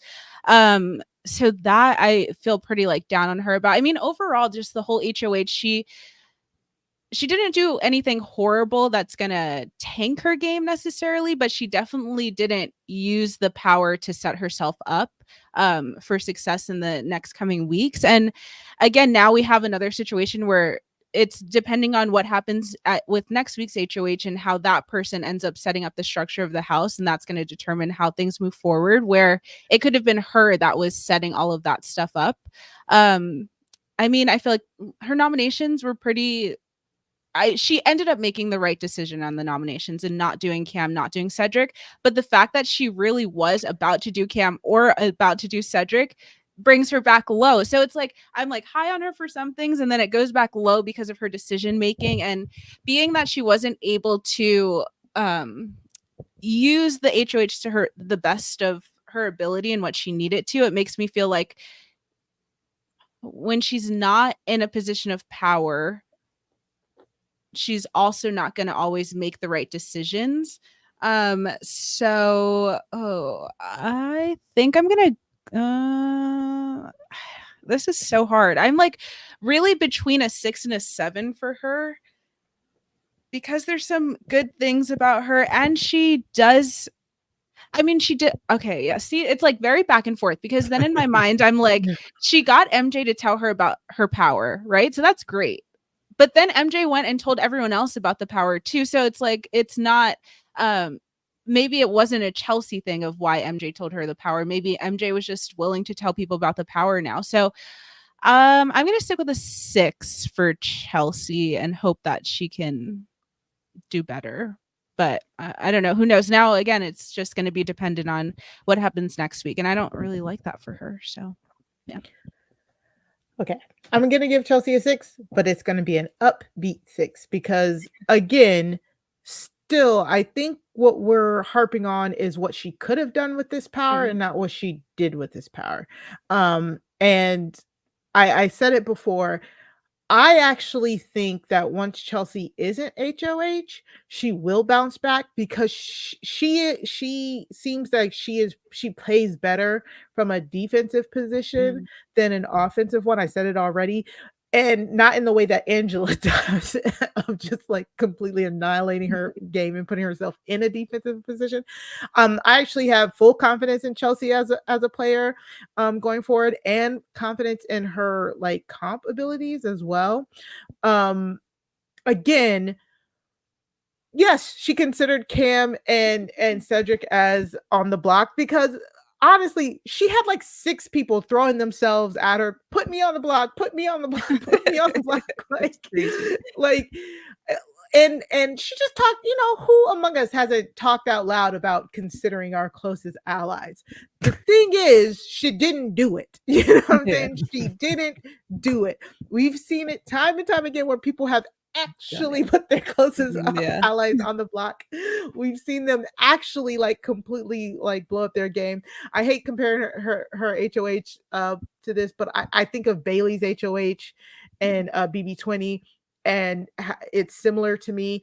To me thinking it's similar because they were both in really good positions in the house when they won the HOH, and then Bailey just told the wrong people she had the power. Her HOH just went downhill very fast. And the fact that Chelsie, I think, did a good job of like, once she found out that MJ had the power, I think she did the correct thing in not putting up MJ, not getting blood on her hands, which is so boring. Again, this is not the sexy move. Chelsie didn't make any sexy moves, but I think she made really good moves for it to be week 2 in a house that's very fluid, where she is a capable player. Now, should the house be fluid under her? No, she should be the one who is structuring it. But I think she is just unfortunately afraid of all of the powers out there and the twist. And this is what happens year after year. Like, the players are kind of like hand tied behind these powers. But can I also just suggest, depending on how they edit this, with like MJ and Leah being in her room all the time, and now people are kind of associating her and MJ together loosely, like, this might be like 4D chess for her, because the audience still, from what I understand, they like MJ, they like Leah. So if MJ does use her power, maybe it's not Chelsie who America votes for. You know, maybe there's some 4D chess we're not seeing here. But I do say all that to say that Chelsie did make she has made some mistakes. I like, it feels like mistakes isn't the right word. Yeah. It's just she didn't, yeah, she definitely just didn't take the power by the reins and use it as much as she could, you know. So I still have full faith in her. It's still early days, and I'm hoping that even with the visionaries doing what they're doing, it just takes the wrong person winning HOH next week for that structure to not lock into place. Yeah. Unless Quinn uses his power. Yes, but And also week after that. yes, but I kind of hope it stays a little fluid still for the next few weeks, so that she still has a chance to get a good grip on something. I also feel like I don't put too much stock on the visionaries. I like the group, but I feel like Quinn is kind of teetering on about to be fully exposed for a few things, and because of that, I feel like maybe that alliance shifts, or maybe just like Quinn becomes not a part of that anymore. But I'm not so high on Quinn that it doesn't scare me for anyone who's not in the visionaries. Like, again, I guess unless they get HOH or Quinn uses his power, but I still don't feel like they're just going to become the dominant alliance to take over. Also, I do like from Chelsie that, I don't know, again, I don't know if I like it, but she let the Pentagon go, but she did do a good job of getting MJ and Leah on her side, which at first I didn't love, because I felt like maybe they're just using her or saying whatever they need to say to get back into a good position. But I think she's done a good job of really making them feel comfortable. And I mean, she was considering nominating one or both of them. So for them not to even know that or feel that from her, I think is good. So she's able to get herself out of things, which I like. So that is promising to me for Chelsie. All right. Well, the audience agrees with us. They gave Chelsie a 6. QT, how do you feel about Joseph? Joseph. Oh man, this guy. He's another one where last week I felt good about him in the beginning of last week. He was close with Angela, and he was doing a good job, I think, of not playing both sides, but being good with Angela, but then also being on the outsides and talking to people outside of who was close to Angela. And I thought that was really good. I think he has a good sense of the game, or at least I thought he did. But once the whole blow up happened with Matt, and Matt came for Joseph or whatever, I think he's really gone down since then. And he's taken this like hands off approach now, where he just falls to the wayside. Like, I don't see him in a lot of conversations. It seemed like he just tried to remove himself so that people wouldn't look at him as a threat or question him. But I think instead it just made people not think about him. I think it was like Davon or someone that said, never let the house feel what it's like for you to be absent, or feel what it's like to not have you there, because then it's easier for them to let you go. And I think that that's possibly what could happen with Joseph if he continues to do that. Like, even right before we came on this, he was in the pink room, like, I don't know if he was sleeping, but he had his glasses on just by himself. And I want him to be more actively in conversations.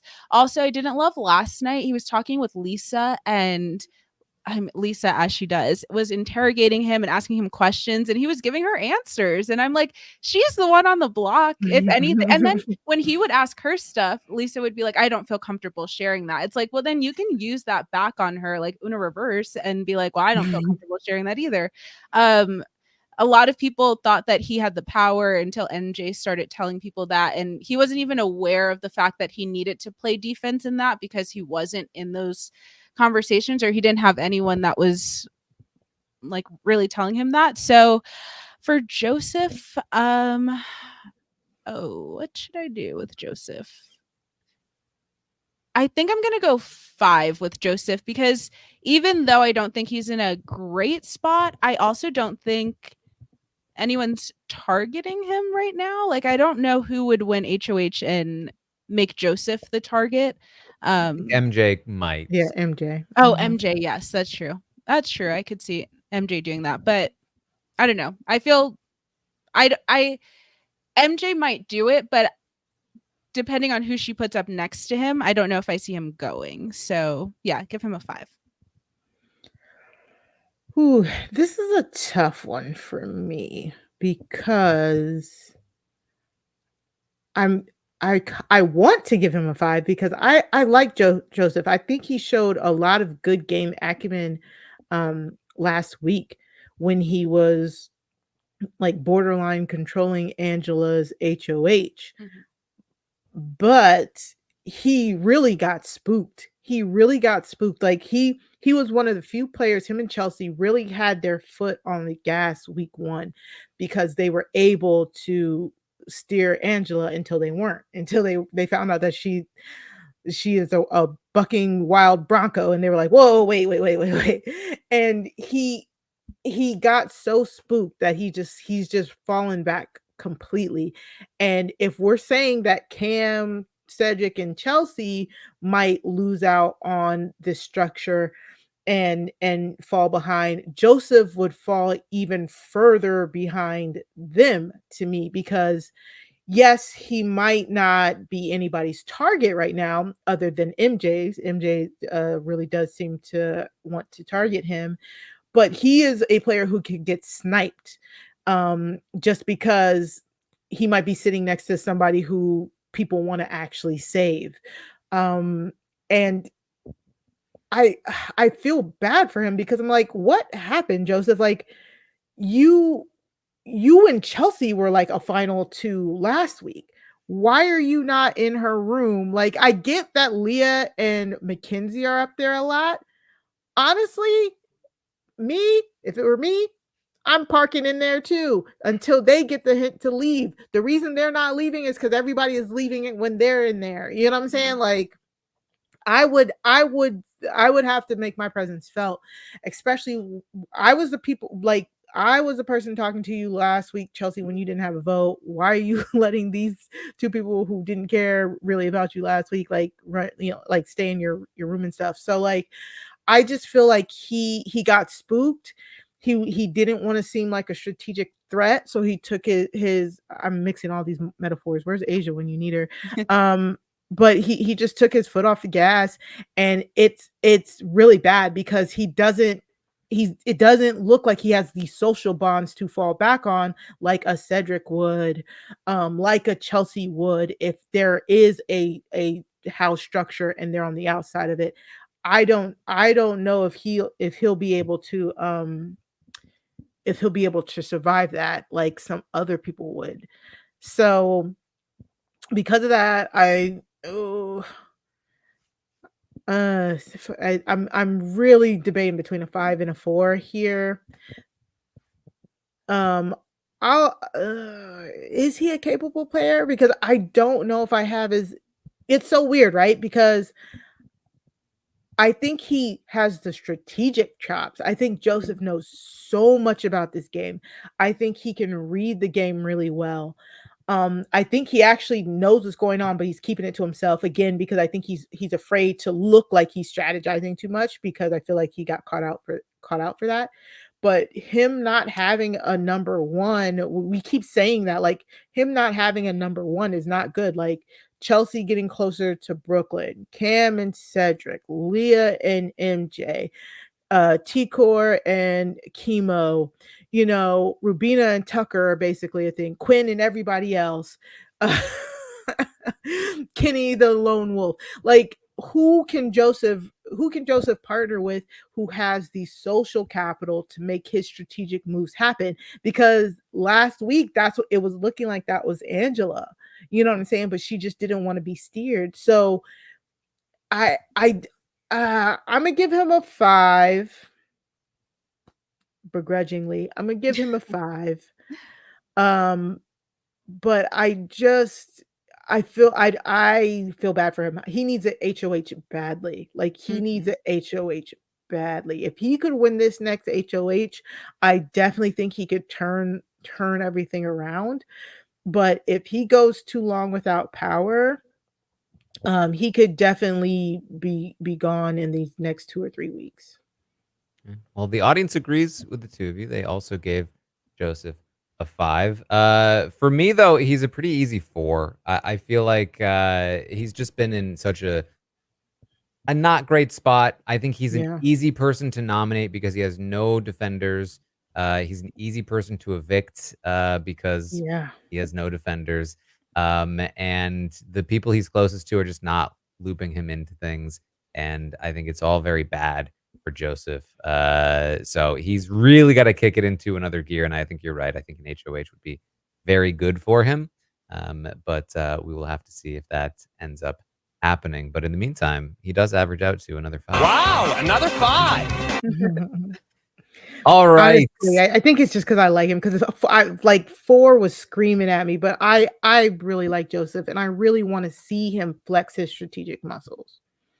I would too. You know, he came in, he promised a lot in terms of entertainment, and so far, not so much. Not yet, but maybe soon. Okay, Mari, what do you think about Kenney?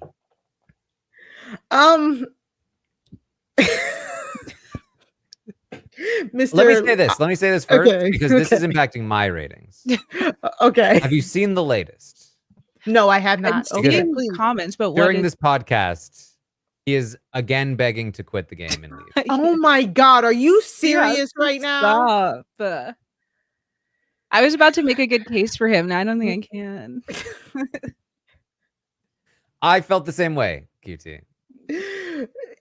Ditto. Okay, well, yeah, I gotta give him a 1. Sir. Okay. Yeah, the quote from Hamster Watch was, "I don't know if 750K is worth it." Oh, what? He's insane, this man. Go home. Go home, sir. Yeah, gotta give him a 1.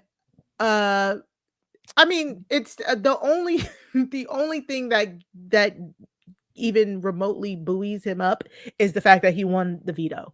You know what I'm saying? Like he won the veto.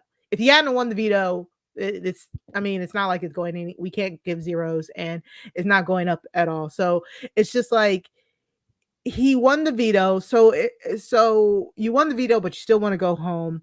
I think he didn't realize what he was signing up for. I think he does not mesh with anybody in the house.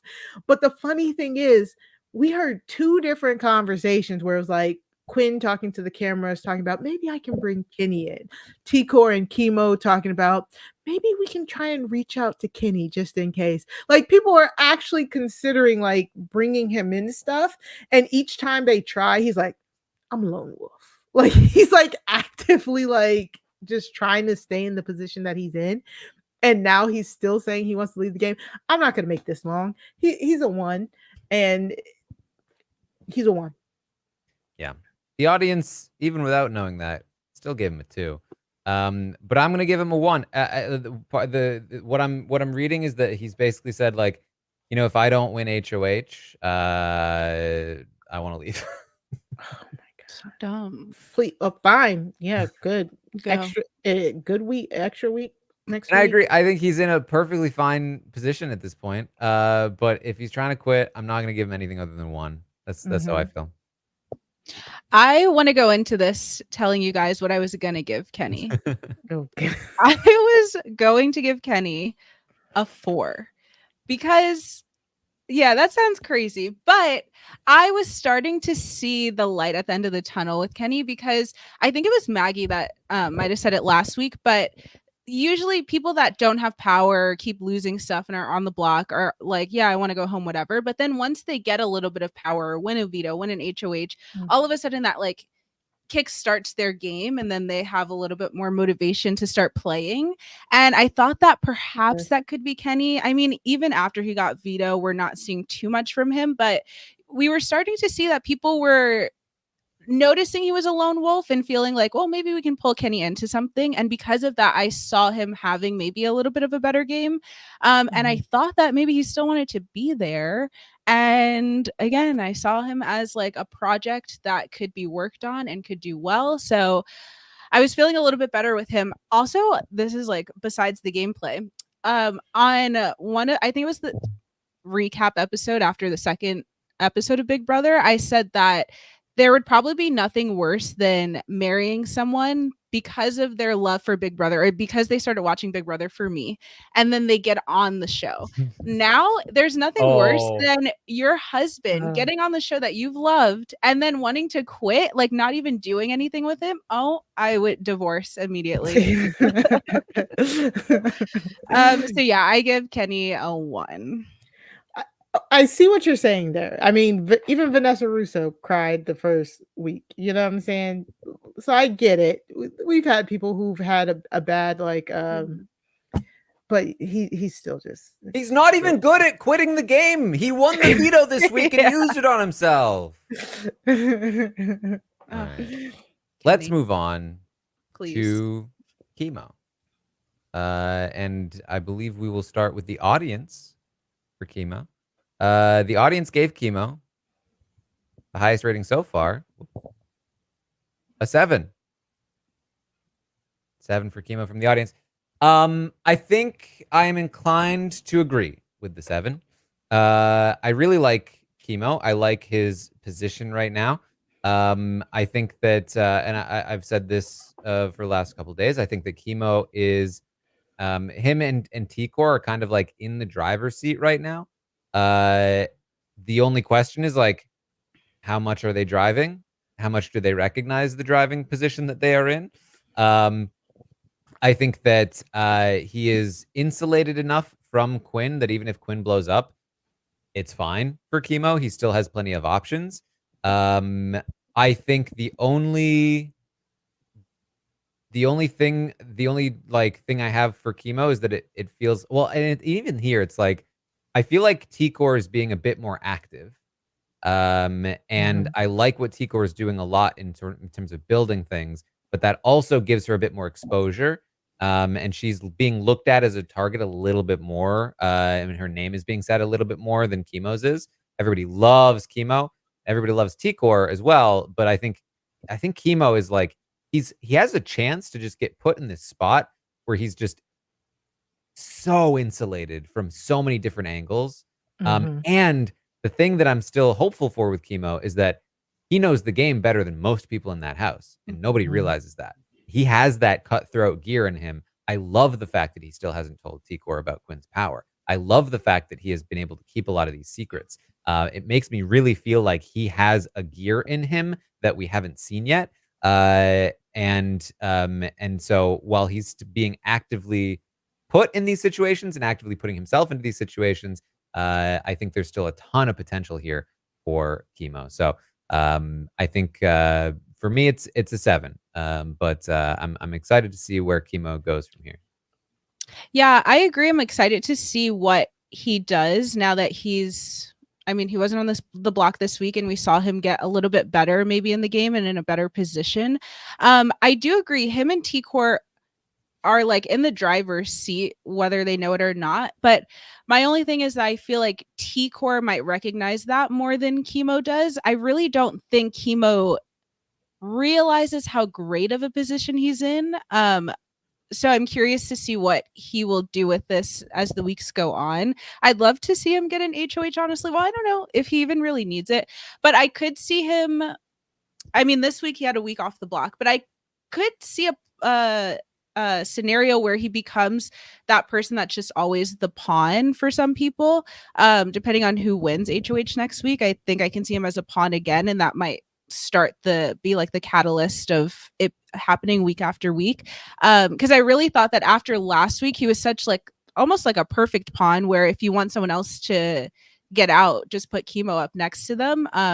So if people recognize that, they might start to do that with him, which makes me feel a little bit lower on him. But I do agree that he's very well insulated. I love how much he knows the game And in a way that's different than a lot of super fans that we see, like a Frenchie, where they just kind of go crazy and try to do everything that they've ever seen on the show happen all within 1 week. I like that he's playing a little bit more slowly, while still understanding what's happening. I think, what am I going to give Kimo? I think I'm still going to go 6 for Kimo instead of a 7. It's like a 6.4 though, you know, like almost a 6.5, almost a 7. But it's just because I don't think he realizes how great of a position he's in. And I think that he could be even better once he does realize that. Maybe by next week he will start to. But yeah, I'm excited to see where he goes from here. I don't know if I fully agree with that assessment, because Kimo and Tikor were strategizing, I think it was like late last night, about they're like, okay, how do we get ourselves further? And they identified that, like, okay, maybe we need to attach ourselves to the people who are out there a little bit more. And then they also started counting up the people that they had. You know what I'm saying? Like, they realize that they are in a good position because they are linked to a lot of people. And even Kimo said, yes, we are working with a lot of people, but we need to solidify something. So both him and Tikor said, I'm pretty sure it was last night, that they were like, we need to win this HOH so that we can solidify an alliance, so we can make this thing happen. So they realize that they have a lot of people in their corner, and that they're in a good position. And they also realize that they haven't solidified it yet. So just being able to realize that you are in a good position, you haven't solidified something, but you want to solidify something, I think is kind of like heads above a lot of these people, a lot of people right now.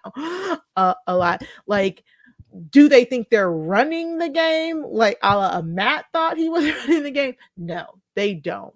But the both of them are very astute with seeing where the pieces are, and seeing how fluid the house is, and seeing that that there's nothing really structured going on. So I think Kimo's in a great position, and like Taran said, he's really, really insulated, really well insulated. Nobody's coming after him. I think what Kenney said, that he might put him up on the block with Joseph and Quinn, maybe. I don't see him getting sniped. He is in the Visionaries, which could become a solid power structure. I'm gonna give him, I think I said 7. I kind of want to give him an 8, but I'll give him a 7. I'll give him a 7. So yeah, I'll give him a 7. He's like my favorite player. I think he earned this position. Like, he earned this position, and he barely even like showed, I think, a third of what he can actually do, being a super fan of the game. So I love it. I can't wait. I hope it just continues to go up. Yeah, I mean, huge comeback and huge swing for Kimo, who was on the block last week, had a 4 and now is up to a 7. Okay, let's then talk about Leah. I mean, okay. Leah went from basically like the hottest commodity on the market. Like, everyone wanted to pull Leah into their alliance, to like the person that nobody wants anything to do with. Like, nobody is talking about working with Leah, pulling Leah in to any degree at this point. It's almost like she needed the outlet of like Matt and Makensy to like soak up some of the stuff that was not working for her socially, so that people could sort of envision what they wanted in Leah. Because in the meantime, it's just not working out very well. So I think I don't think it's disastrous. She still has some allies. She still has Makensy. But man, even this group that she's forming, like Chelsie, Rubina, like these people don't even like her that much. So the guy she's going after in Tucker really doesn't like her. And the guy she's trying to reject in Cam is like not even, he doesn't have much swing. I think I have to give her a 4. Yeah, I feel like Leah gets like a 9 on the Love Island Stockwatch, but maybe not this one.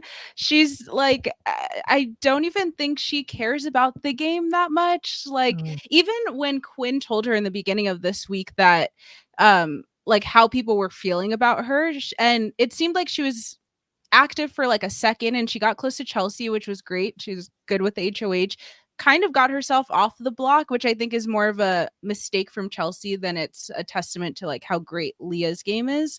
But yeah, just overall, like I feel like just cares more about getting Tucker to love her than anything else.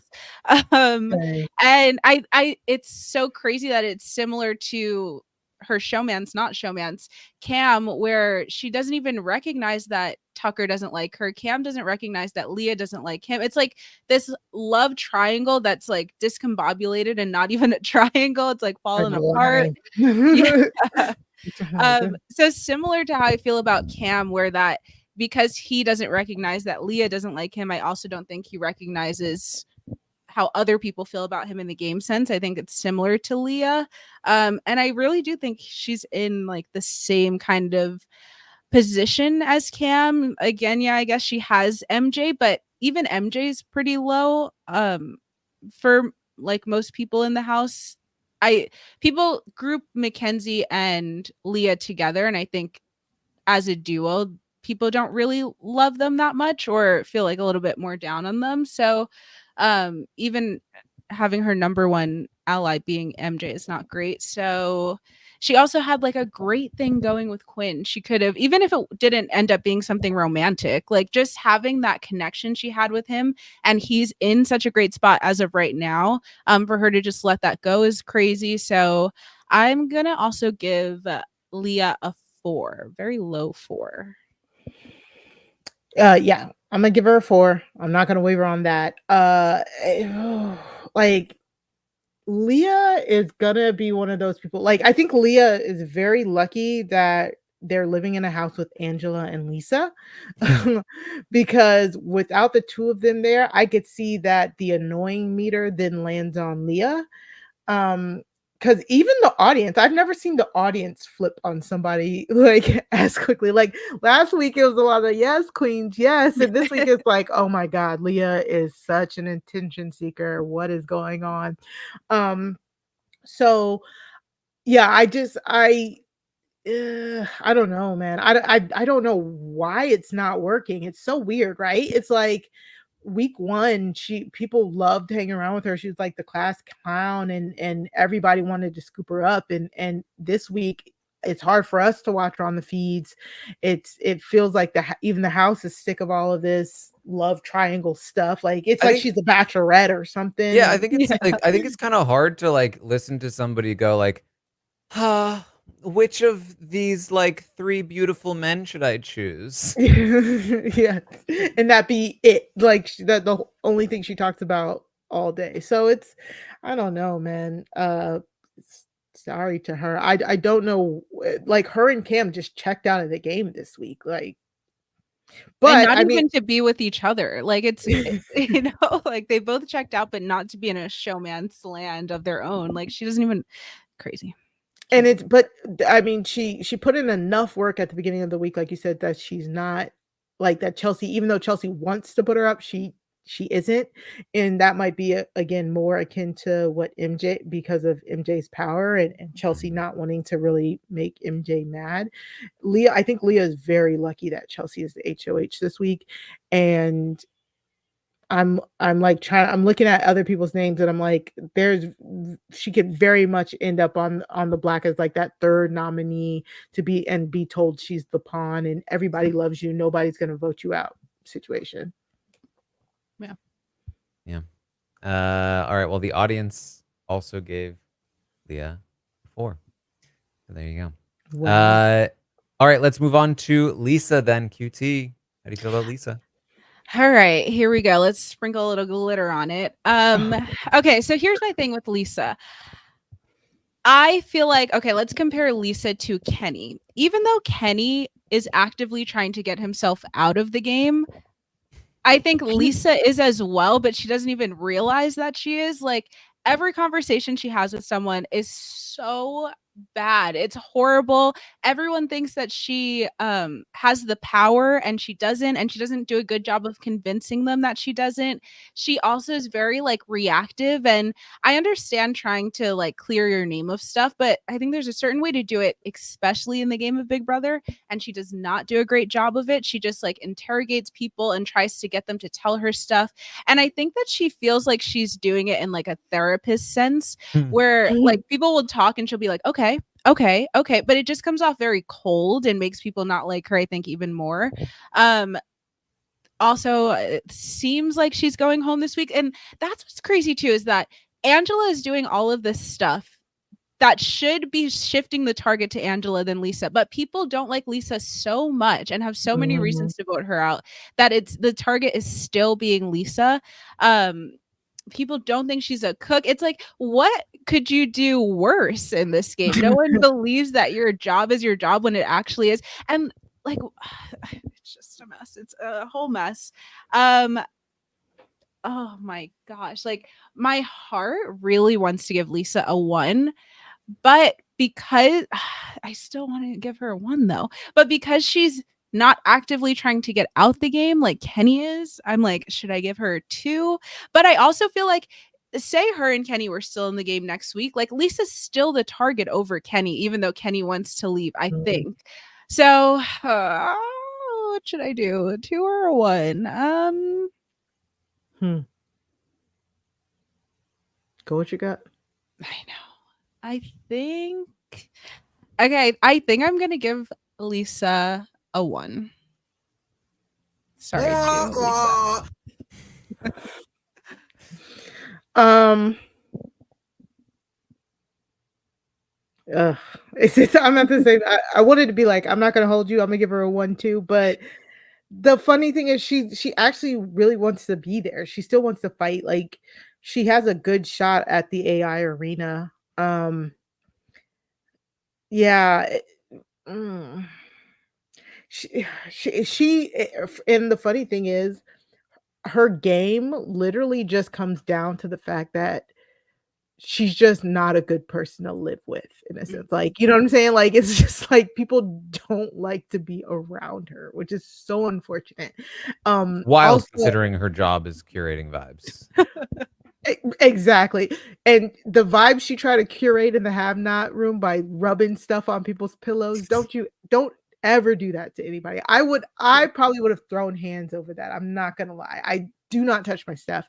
I'm gonna just give her a 1. It because it does not matter. Because like QT said, you give her a 1. Yes, you give her a 1, you give her a 2. If she goes, she's the most likely to go this week. If she stays, she's just gonna be targeted again. But she also does. I mean, we're seeing that everybody has a good chance of winning AI Arena, then HOH. Oh my god, if she won HOH, crack. Oh my god, if she won HOH next week, that would be so funny. I'd probably not watch feeds. But yeah, it's a 1. It's fine. It's okay. Whatever happens, happens. Moon dust, whatever. Moon water. All right. Well, the audience gave her a 2, and I'm going to as well. I'm going to give Lisa a 2. I do not think she is as bad as Angela at the game at the moment. I think she does have some supporters. I think she got a little unlucky in how unlucky is maybe a generous way of phrasing it, but like, there's not always a Tucker in there to be so adamantly pushing the Lisa target, even if you do piss him off. And I do think she's genuinely trying, which again is kind of like more than you can say for somebody like Kenney. So I don't know. I'll give her the 2. I think she's you know, maybe the most likely person to leave this week at this point, but you know, I've given 2 1s already. So, all right, let's move on to MJ, aka Makensy. Mari, how do you feel about MJ? MJ, I don't feel that she's improved her positioning within the house. It almost feels like this week just kind of put like her game on pause in a sense. Like Chelsie doesn't want to be the one to make the first move on MJ. Her telling people about her power or her power getting out might be the best thing that she did this week, and I don't think it was intentional. She told Chelsie because she wanted to get closer to Chelsie. I think that was good. That was like the best thing she could do this week. And then once Kenney won veto, her like kind of intentionally, not intentionally, letting the rest of the house know was good. I think it was like a really good move, but I still don't think she meant it. So it's kind of like, but like I think you guys said it on the roundtable, or not the roundtable, the live feeds. If she used it as a weapon now, it could be better. But she's just kind of like, yeah, I got the power, kind of. So, I mean, is her standing in the house better? I don't think it is. There's nobody in the house saying they want to work with her. You know what I'm saying? Like they're outside of her and Leah, like nobody's saying like, yeah, let's pull in MJ. Let's, that I forget that she's in the house when it comes to like other people's conversations, Joseph's, Ticor's, Quinn's, like Kimo's, like nobody feels like they're trying to really pull her in or make something out of her. And her and Leah kind of retreat into this bubble. The women, they are trying to make this women's alliance thing, but I mean, it's I'm gonna give her a 5. She has the power. There's just so many house targets at this point that and if people know about her power and treat it like this week, like like they're too afraid to flush it out like Chelsie was, then she has at least 2 to 3 more weeks left. And maybe she could win some clutch competitions. So like socially, she's not well positioned, but I think having the power, being a capable person, she has her number 1. It's a 5. It's not an exciting 5 though. It's just a like, you're here. Yeah. Well, the audience gave Makensy a 4. Yeah. I was teetering, honestly. I agree with you though. I gave her a 5. I think her position has improved. I don't think she's played like amazingly this week, but she's played way better than last week. Which is again like not exactly a leap. So but the power should give her probably 2 more weeks of safety guaranteed. At worst, 1 more week of safety guaranteed. And that gives her a lot of time to continue to make inroads, potentially with the next HOH that wins, and also doesn't put her on the block because they also don't want to piss her off. And that gives her another opportunity to bond with a different person. And so I think she's done a good job with Chelsie. I think honestly at this point, weirdly, it's weird that it's this way because we thought it was going to be the opposite. But weirdly right now, Leah is her anchor and the person kind of holding her back from fully reintegrating into the house. Yeah. Yeah, I agree. I'm also going to give Makensy a 5. Because last week her getting a 4 made sense. And I do think she's in a better position this week with Matt gone. She's integrated herself a little bit more into the structure of things. Yeah, using that power to like garner trust with people was good. Again, I don't think she intentionally used it in a way that got her to this place, but it did. So I think she's in a good position. I think the power being able to save her now that so many people know about it too, like no one's gonna be looking to put her on the block because of it. So I think that saves her a lot. So I think she gets a 5, but not solely because of things that she's doing intentionally, just kind of how things fell for her with having the power and what that did for her when she told people about it. So I give her a 5, but I'm still like hesitant to say that she's a good player yet. I want to see how she moves with the next HOH, but I think it's a good point that she could do the same thing she did with Chelsie with the next person. And if she continues to do that, she does start to get more allies in the game. So I think that's good for her. But yeah, I don't know. I also think that the Makensy, Leah of it all, where people group them together and don't really love them, and I don't think that's good for her. So I feel like middle 5 is justifiable. All right. Well, let's move on then to Quinn. The audience gave Quinn a 6 this week, down from the 7 last week, and I agree with the audience here. I think that Quinn has made some mistakes, obviously, in terms of who he's revealing information to. This whole thing with Leah, he's already admitted has kind of backfired into his face to some degree. Now, luckily, not significantly so. And I actually do think it could end up being beneficial. If only he had just told her less information, he would be fine. He would be like well insulated if he hadn't told her that he had a final 2 with Quinn or with Kimo. Like that would have been great. But she is like running defense for him in the women's alliance thing, pitching him to be involved in the women's alliance thing, which certainly helps. He is still being included in basically everything conceivable to exist in the house, which is great for him. It just does feel like there's like a timer on this that Angela is trying to get him outed as having the power, which means that if he wants to keep it a secret, he has to like be careful about how he uses it. But it is still a very powerful power. He's still very involved in the main power structures of the house.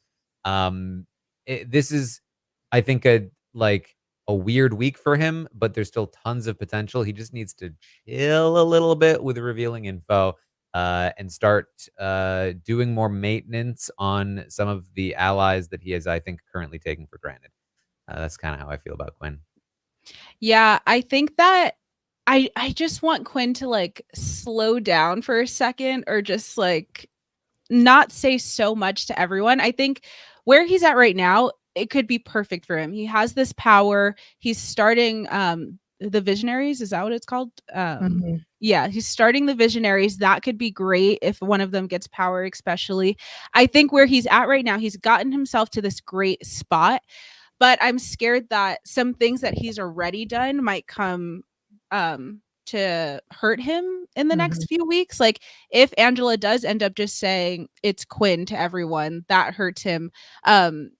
If what's it called? Kimo even knows about his power. He's told Leah so much. Like I think he's just told too many people too many things at the beginning of this game. And if he would have just held that in, I think it would have set him up a little bit better. But as of right now, no one, even the people that know things about him, are not saying anything about it, minus Angela, who no one even believes anyway. So even if she said, I mean, we've seen she's told Tucker that she knows it's him and he still doesn't believe it. So I don't think that's going to hurt him too much, but I think there are a few things that could hurt him.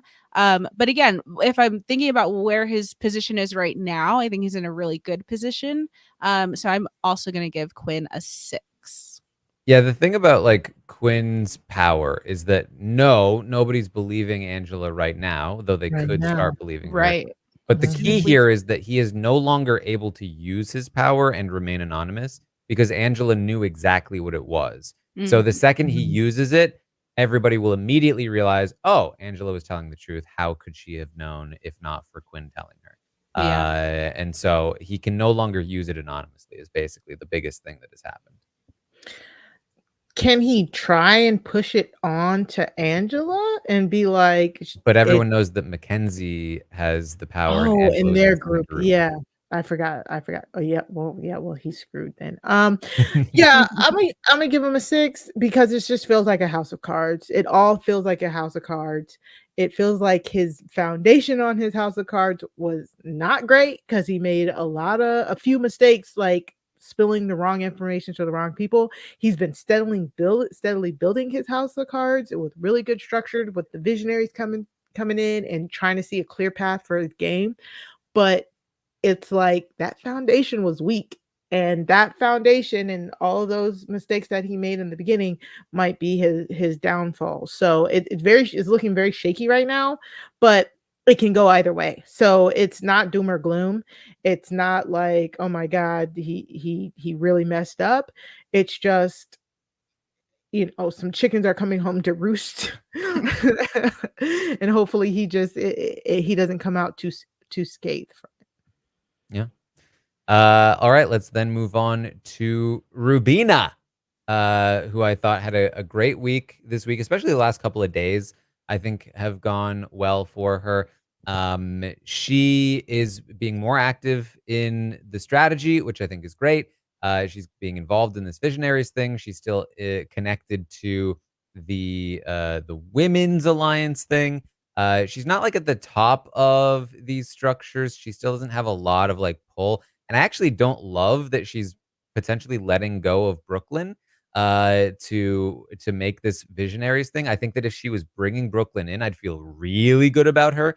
But as it is, she's a little isolated there, a little outnumbered by T-Core and Kimo, who I think will happily use her as what she might think is their third, but is really like one of their extra ones over in the side. So I really like the progress. I think that like last week I was like, Rubina's either going to move up or she's going to move down. And I think this week for me, she definitively moved up to a 6. And I think she even has room to go higher for me. It's just, but I think for now she's like a very solid, steady 6. And she's probably not dropping from here unless something dramatic changes. Yeah, I think she's gotten herself to an amazing position. Even though I like what she's saying about like, I wish I did more research about this because I think she could have been in a better position, but at least she recognizes that and realizes that, where I think a lot of other people in the game right now, like we were kind of saying earlier, they'll believe something and then just act on it completely and go full force. But I think because she knows that she doesn't know the game that well, she's willing to kind of maneuver and shift with whatever's happening in the house. But I think that it almost reminds me of like a DX in a way, where she comes in maybe not knowing as much about the game as everyone else, but then finds her footing, and I think she could really do very well. I'm gonna give her a 6 this week too, but I could only see her going up from here because she's in a great position. No one's really targeting her. She's setting herself up to be in the power structure, wherever the power structure goes. A lot of people want to include her in things, and then hopefully this visionary thing does do well. Even if it doesn't, I still think she's in a good position. So I think it's a very high 6 for me because it's not hinging on what happens next week. I think she still is in a good position no matter what. Where a few other people, their score kind of hinges on what happens in the weeks to come. But I think she's going to continue to cruise and then hopefully do even better. But I really like where she is right now. Last week, I wasn't sure. I felt like she kept getting kind of lost in the sauce of it all. And I didn't know if she was getting a good footing of the game, but I think she really is now. I love that she's getting close with T-Core and they're able to have these really good conversations, game talks, and they're kind of like sounding boards for each other, and they're both very smart. So I think together them and Kimo can go really far in the game. Yeah, I have nothing to add. You guys hit the nail on the head. I will give her a 6 as well. It's been actually amazing to watch her evolve from just a social threat to somebody who is like actively in the game. It's like she just like somebody like flipped the switch and she's like, oh yeah, let's go, let's game. You know, it's like it's just actively seeing her be more comfortable gaming. So I love that. I can't wait to see what else she does. Yeah. All right. The audience agrees with us. They also gave Rubina a 6. QT, tell us about T-Core. T-Core, my crochet queen, my Mhm. sister. I love T-Core as a person, first and foremost. But I will say I'm going to give her a little bit of a higher score, but it's really based on like last night and today. Before last night, I was feeling similar to the Kimo thing where I thought they're like in a pretty good spot, but not really recognizing it or not really doing anything to further it. I know that they're like waiting to have some kind of power and hopefully get an HOH, but I also do like that she recognizes that they do need power to solidify something.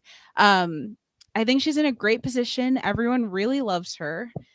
I'm gonna give T-Core a 7 because I think she's in one of the best spots in the house right now. All right. Mari.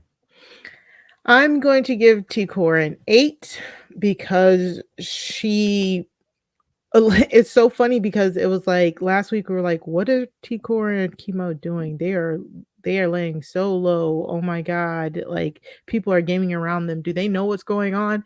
And this week, once Quinn let T-Core in on the Pentagon and that Cam, Cedric, and Chelsie were a core, I think it really made T-Core open up the possibilities. It's like, what if last year Mimi found out that the brown sugar babes weren't the only like thing they had? I mean, or should I say Mimi acted on knowing that brown sugar babes wasn't the only alliance. Like T-Core was like, oh, I bet. You know, and she goes out and she starts working. She already had these bonds with people, but she starts flexing those bonds game wise to the point where she is actively forming a structure, one of the only structures in the house. It's like, I don't know, it's like they have the scaffolding for the building, but they haven't built it yet. But T-Core is one of the main people who are driving it. Her and Kimo are like, we gotta get this done. Her, Kimo, and Quinn all realize what's happening, what's going on. They're approaching people where they are still the core of it, but also approaching people like Rubina, who is really like, T-Core, I got you. You know what I'm saying? Tucker and T-Core have maintained a really good friendship and stuff like that. So it's like T-Core really woke up, and in a way that is still like, it doesn't feel frenzied. It doesn't feel overly strategic like Joseph could come off as. It just feels like, oh, T-Core is being genuine with me, and also she wants to talk game, and now I feel really good about her. Oh, now we are really building something solid. Oh, this alliance can be it. So I think she's doing it in a way that is both intentional and just her natural charisma. The fact that all she has to say is for people to like not only realize that she's doing that, but love that. They're like, I love when T-Core tells me, you know what I'm saying? Like the fact that she just has that natural magnetism, and the fact that people don't see her as a threat right now. I mean, you know, there's some whispers, but she's not seen as a threat. And if she can keep this threat level low, if they can lock in this structure, then I mean, the sky is truly the limit for her. Like, I am so impressed because I was very scared last week. I was really scared for her last week. And I'm just like, thank you, Jesus, whoever gave her that message in a bottle that said, girl, let's go, let's get it together. And she said, yes, let's go. And so she's doing great. I can't wait to see what happens. I can't wait to see her maneuverings. I feel very confident in her as a player. I don't see anybody targeting her right now. Like QT said, there doesn't seem that like she's not hedging on what happens next week. So I'm all for it. I'm all for it. You kind of made me want to give her an 8. I'm like convinced by everything you said. Well, the audience gave her a 7. And I do agree. I do agree with the 7. I do think there, for one thing, I think, and I guess this is now turning to a critique of T-Core, but I don't want it to be a critique of T-Core because I do think there's a lot of positive things to say about T-Core. But I think a couple of the concerns that I have are specifically, kind of again like who she's closest with. I think the fact that like within this trio, Kimo is a lot closer to Quinn than she is a little dangerous for her. And I'm a little concerned about like, she agreed with Rubina with like, I also wish I'd done a little more studying about this game. So like, I think there are some long-term things to look out for. But I think that right now she's in a great spot. I think I have her and Kimo at like my 2 highest scores of the week, and I think that's exactly right for me. I think that they are both in a great spot. I think that if they are able to get this group to win HOH and lock this in and maybe take out like Leah or maybe whoever remains of Angela or Lisa and like really solidify their structure, I think that this could be a really powerful grouping. So definitely one to look out for here. But we'll see, because this has continually been very fluid. But that does leave us with one person left. We're almost there, but we got to talk about Tucker. Mari, how do you feel about Tucker? I mean, I love Tucker. However, comma but, like our good friend AJ says, he's on the block because he volunteered to be there. So if we are sitting here docking Cam and Cedric for just volunteering, we gotta dock Tucker for volunteering and actually being put on the block. The fact that he is not gonna go helps him.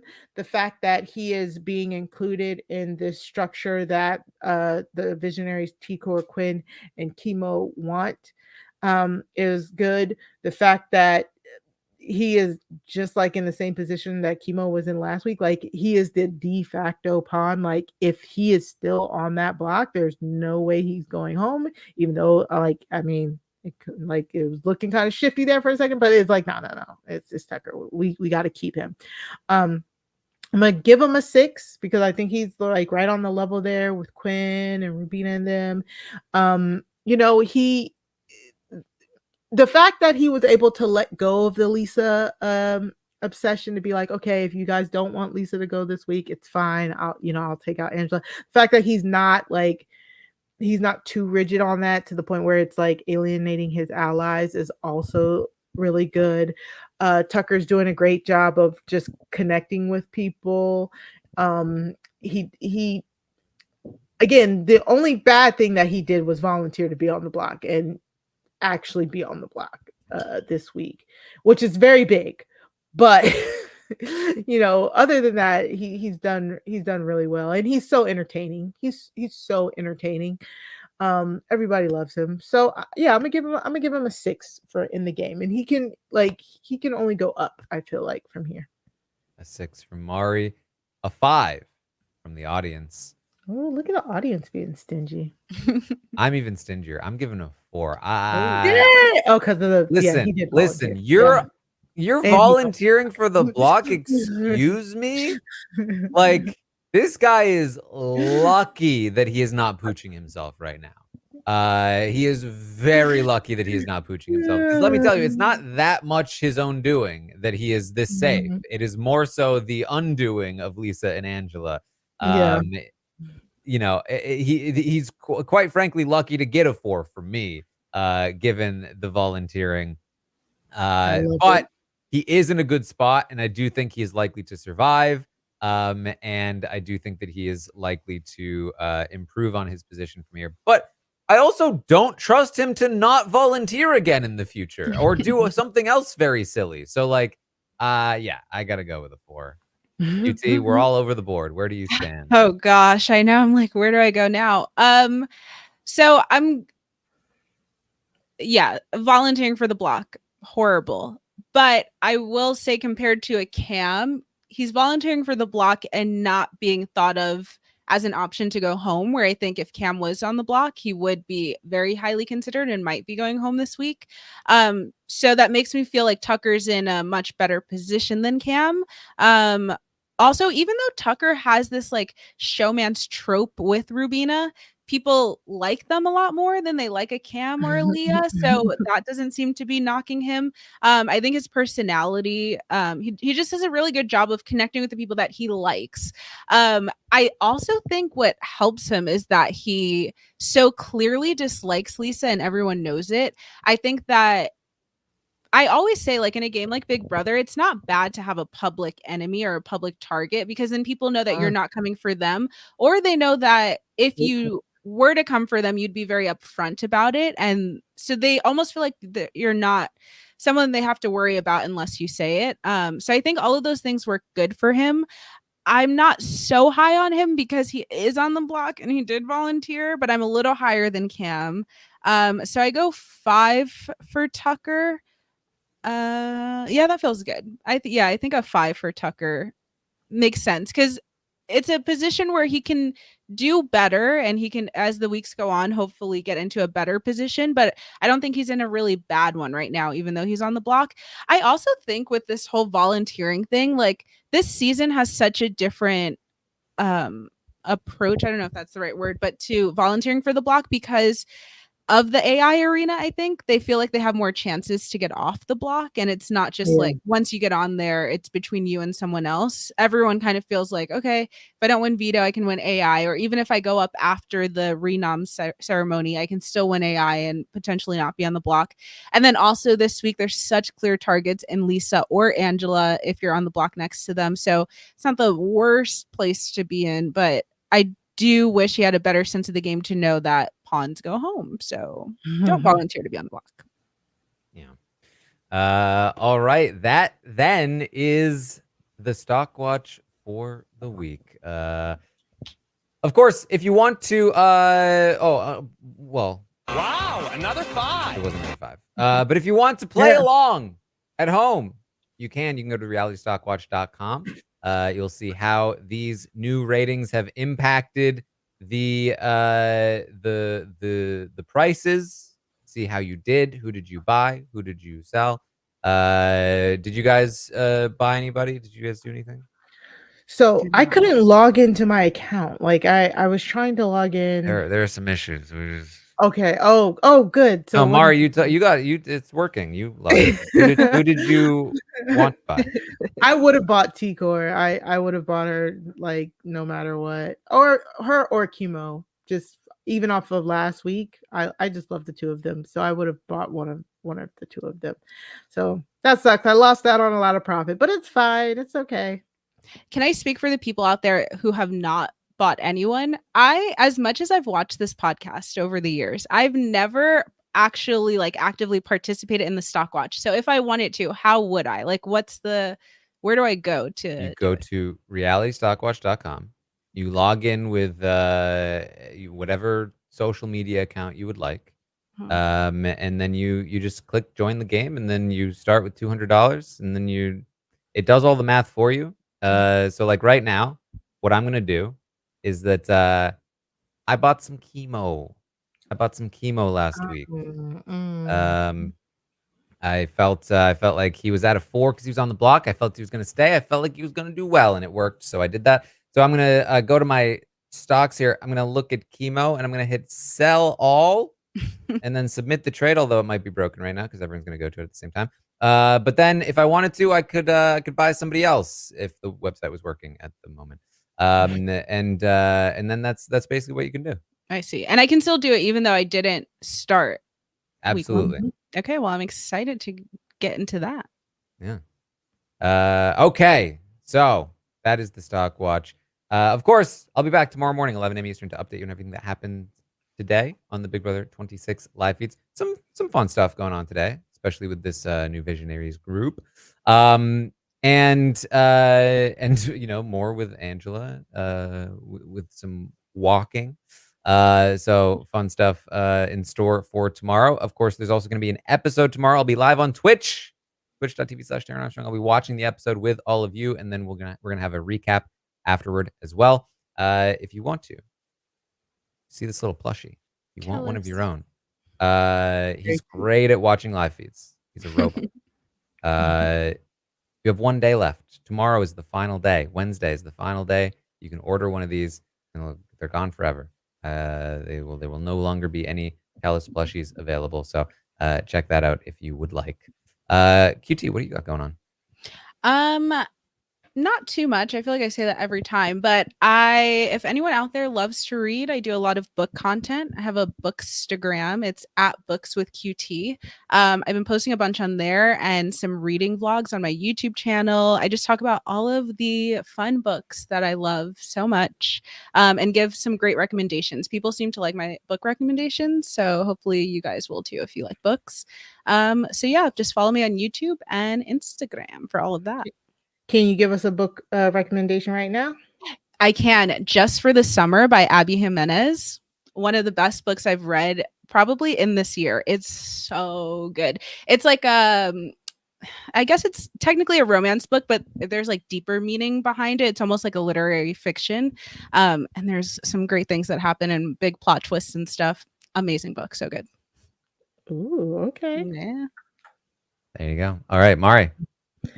Well, of course, we got one more week left of House of the Dragon. So me and Chappelle are over on the recap kickback, hosting the Hot D Westeros kickback, the House of the Dragons. If you haven't been listening to us, what's going on? Why haven't you? Go to recapkickback.com to subscribe, or go to youtube.com/@recapkickback.